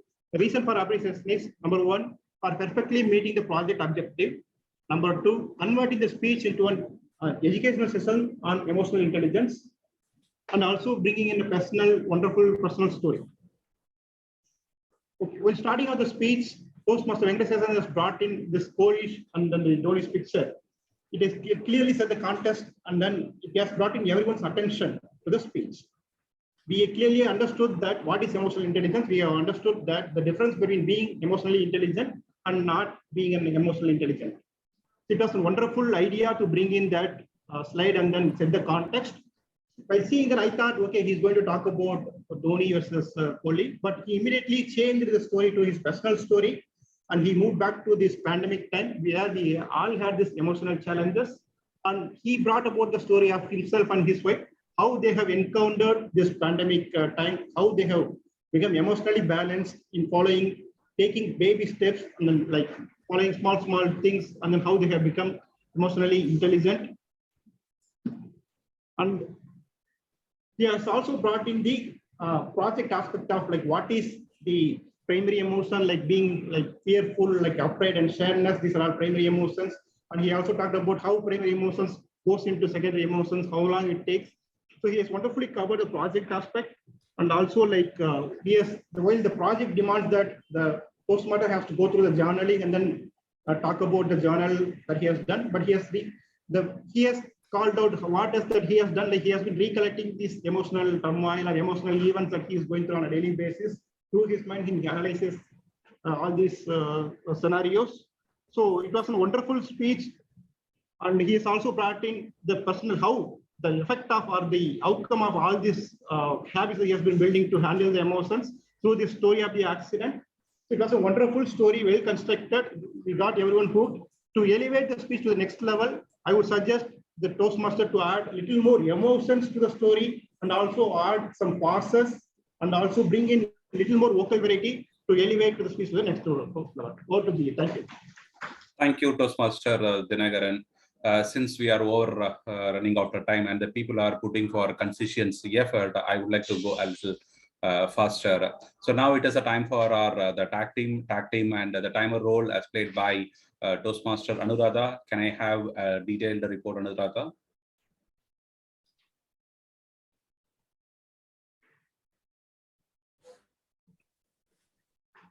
Good evening to all. Toastmaster Renu took 8 minutes and 4 seconds for her speech. Toastmaster Akshay took 15 minutes and 2 seconds for his speech. And Toastmaster Venkateswaran took 7 minutes for his speech. He was on time. When coming to Toastmaster table topic, Toastmaster Prasanna V took 1 minute 42 seconds. Toastmaster Rohit took 1 minute 57 seconds. Yes, Janita took 1 minute 28 seconds. TTM Tamasa took 2 minutes 24 seconds. Yes, Lalita took 1 minute 4 seconds. Coming to evaluation, first evaluator took 3 minutes 20 seconds. Second evaluator took 3 minutes 55 seconds. Third evaluator took 2 minutes 21 seconds. Thank you. Thank you, Toastmaster Anuradha. I hope there is no disqualification from the speaker, correct? If not, can I request a Zoom master, can you please send the voting link so that the people start voting the people? And coming back to the next counter result, counter report. One minute. I'll just tell the qualified speakers. 3 speakers are qualified, and table topic also all are qualified. Evaluators, first and the third evaluator are qualified. Okay. Thank you, Toastmaster Anuradha. And moving on to the next tag report, it is for our counter, and thank you, Venkat. And over to you, Venkat, for our counter report. Thank you, G. Actually, I note down all the sessions, speech sessions. I don't see any clutches and pauses. Everything was clear from Renu, Atishay, and Venkateswaran. Kudos to them. And coming to tabletop session also, I don't see much pulse and clutches from anyone except the Janita used so-so to write twice, and Lalita used twice. And coming to evaluation, no clutches and pauses. Clear speech. Thank you. Over to you, G. Thank you, Toastmaster Vengatpalli. Moving on to the one of the critical report, grammarian report. For that, I would request to Toastmaster Venkatesan to share his grammarian report. Over to you, sir. Thank you. Thank you, G. First, the president, Toastmaster Saravanan, was using a lot of good words. Perceive, language barrier, conquer, and G. Toastmaster Shankar was using meticulous and bird of the day once. And speaker, Toastmaster Narayanan was using good words. My connection, houses with gardens, anxiety, imbalance in nature, being in nature, be the change. And Toastmaster Atishay is using that solitary. Eventually, bunkers. And Toastmaster Venkatesan is using emotionally balanced, short practice, ripple effect, intervene, mindfulness. These are all the good words. Atishay is using the theme of the day once. DTM Sampath Saurajan, legacy, consensus, hallmark, democratic, SWOT analysis. Good usages. In TT, Rohit uses excited the word, and Prasanna V is using mindfulness. DTM Thomas is using grass is always green. Grass looks green when looks at closer. Gust Lalita, compatible. Evaluator Jagan, using a lot of good words. Legacy, inspiring elements, convincing, call to the action, depth of conviction. Toastmaster Priyadarshini is using eye catcher flooded with questions. Eat the mountains. I would like to submit my grammar tip of the day today. This is everyday versus every day. English is such a funny language. If you are giving one space or replacing one letter, the meaning will differ. I'm going to type it, and every day as a one word describe things that are ordinary or commonplace or used routine. Example, get organized using everyday items as a one word. Every day as a two words means each day. Example, organized people got more done every day, every space day. Over to G. Thank you for the opportunity given in this meeting. Okay, thank you, Toastmaster Venkatesan. Here, is the G report. In the positive side, I see that the SAA has started the meeting in a professional manner. Next, coming back to the president address, I don't know how the president taking the time to read probably all the books, and whenever the meeting it is happening, he is coming with the new theme and asking the people to share his thought. And to be honest, Toastmaster Saravanan, 23rd July, I started searching what would be the day. To be honest, I don't find that today it's a vanilla day, and thank you for that. And you have shared about there are so many things, memory palace, mnemonics. Probably this is the one which I must take it and work on that. And coming back to the prepared speeches, we do have 3 eminent speakers, and each speaker has the unique style of delivering the speech. Whereas Toastmaster Narayanan has talked about sustainability, where the Atishay was talk about it's a kind of a debate session, and third session was performed by Venkatesan. He interacted or he narrated the dramatical way what happened during the COVID period. Coming back to the table topic sessions, yes, he did a phenomenal job. Of course, evaluation team has played a wonderful job today. Coming back to the recommendation, here only, I'm a little concerned because we as the Toastmasters, we value our time, because I see that it's a 5:16. We're supposed to end our meeting at 5 o'clock.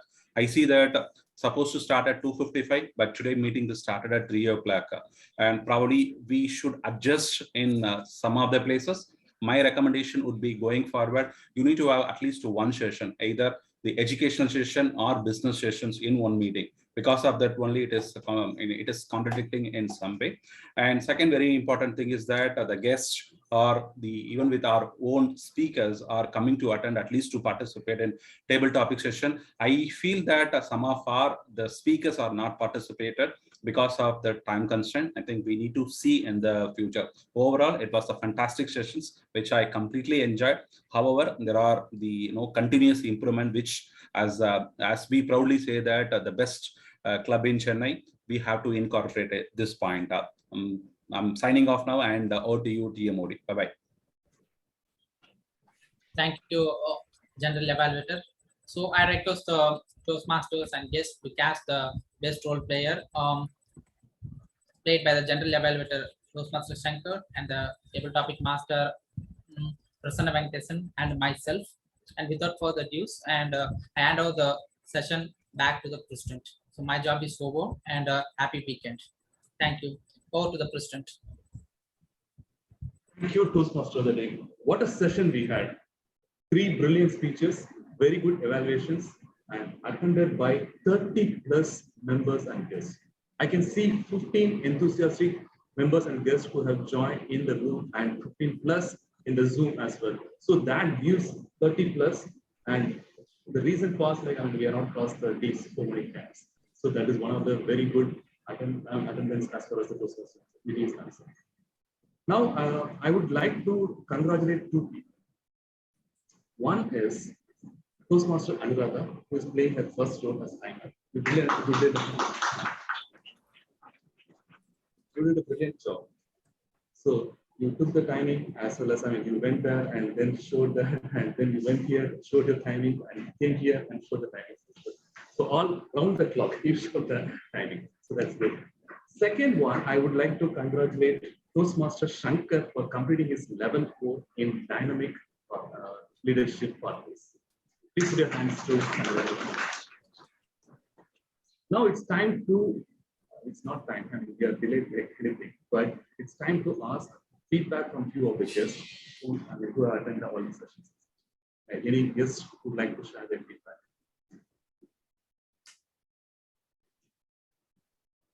Anything? Yeah, please. Yeah. Actually, people will not be able to hear. Yeah, but it's okay. But it's time for hearing your wisdom. Someone asked, what's a best speech? The reply was very, very simple. It should be like a bikini, brief, at the same time covering all the vital information. So I better be brief. It was a wonderful meeting. I enjoyed every minute of it.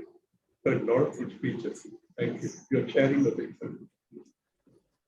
Thank you for the feedback. Anybody else? It's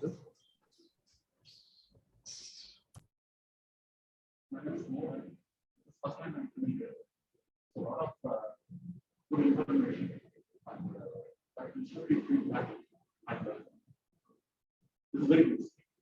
Thank you. Thank you from Sue.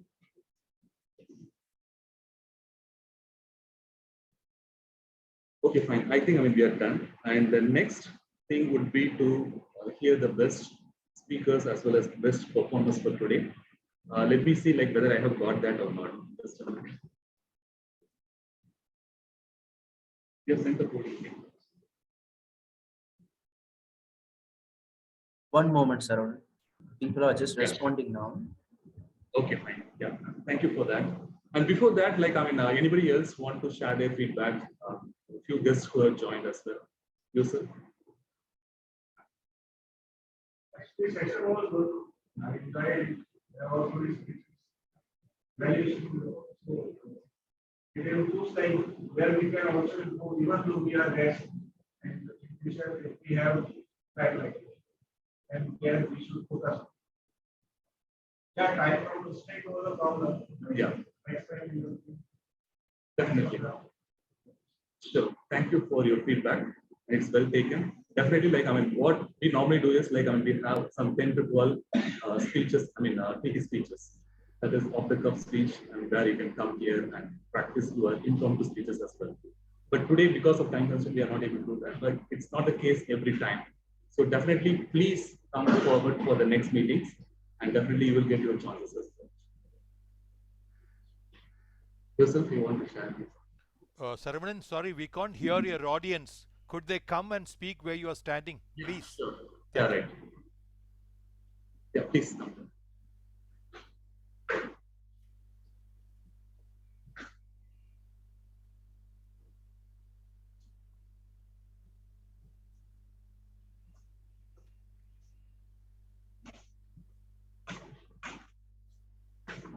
I think overall, everyone did a great job with the speakers to their own place. And it was one main thing I learned is that for a great speech, one of the main hallmark is to be able to garner the attention of the audience. So hopefully in the upcoming sessions I'll be able to speak. Thank you. So we can hear from one more guest as well, because the best speakers awards are coming. Anybody else want to share their thoughts?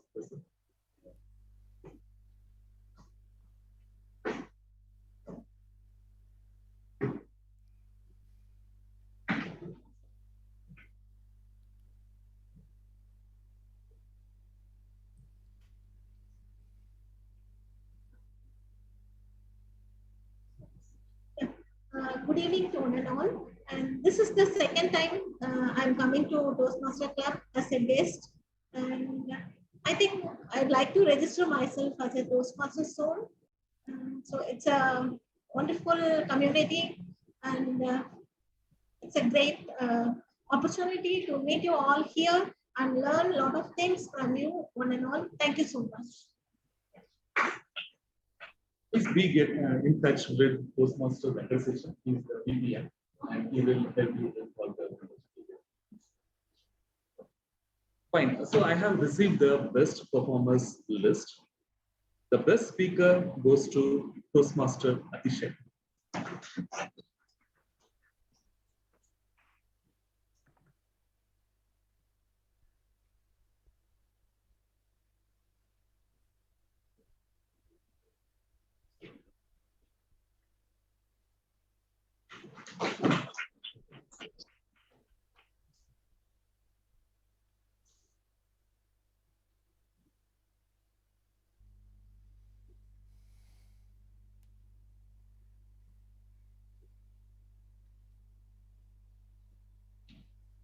The best evaluator goes to Toastmaster Jagan.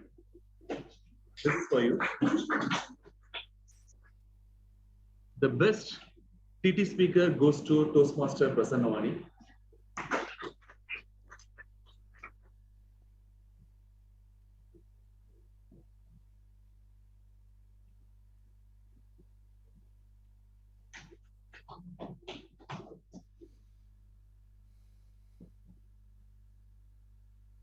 The best role player goes to GE Toastmaster Shankar. Then the best tag player goes to Toastmaster Venkatesan Grammarian. So with this, we have come to the end of our meeting number 688. And with the sound of this gavel, I declare meeting closed. And we'll have, we can have further discussions also, but that is open only for the members. And thank you for joining. We'll have a short break over here, and then we will start. Thank you. Thank you for joining. Just a minute.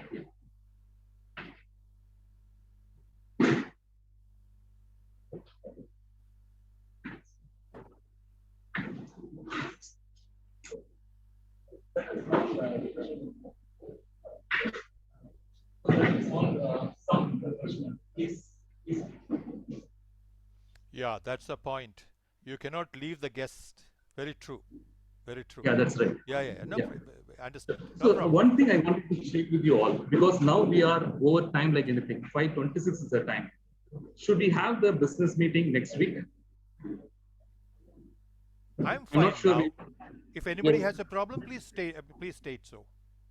Yeah, right. Because we also have lack of members, so it would be better to have it next week. Yeah, I support. I would prefer to have it next week. Yeah, sure. Definitely. Then we will enjoy the samosa and tea over here. Okay. Very clever. Then, Very clever. Well, it's raining outside. Okay, so we are also going to have. Oh, raining outside, huh? Okay, fine. It's least very in cold Mandal. outside. Yeah. Yeah. Aditya asked like, okay, who is sitting here in minus 17 degrees? Almost I am in minus 70 degrees over here. Yeah, right. Actually, it is so cold over here. Okay. Thank you for joining. Yeah, And thanks. next week we'll have our business session as well. I was thinking of having some secret session. Maybe the secret is the business session. Okay. Okay, fine. Thank you. Thank you and have a nice day, nice evening. Okay. Thanks. See you Bye-bye. next. Hi, Jagan. Free now? Not here. Yes, sir. I'll call you. Sir. Yeah. Okay. Bye. Catch up, everybody. Bye bye.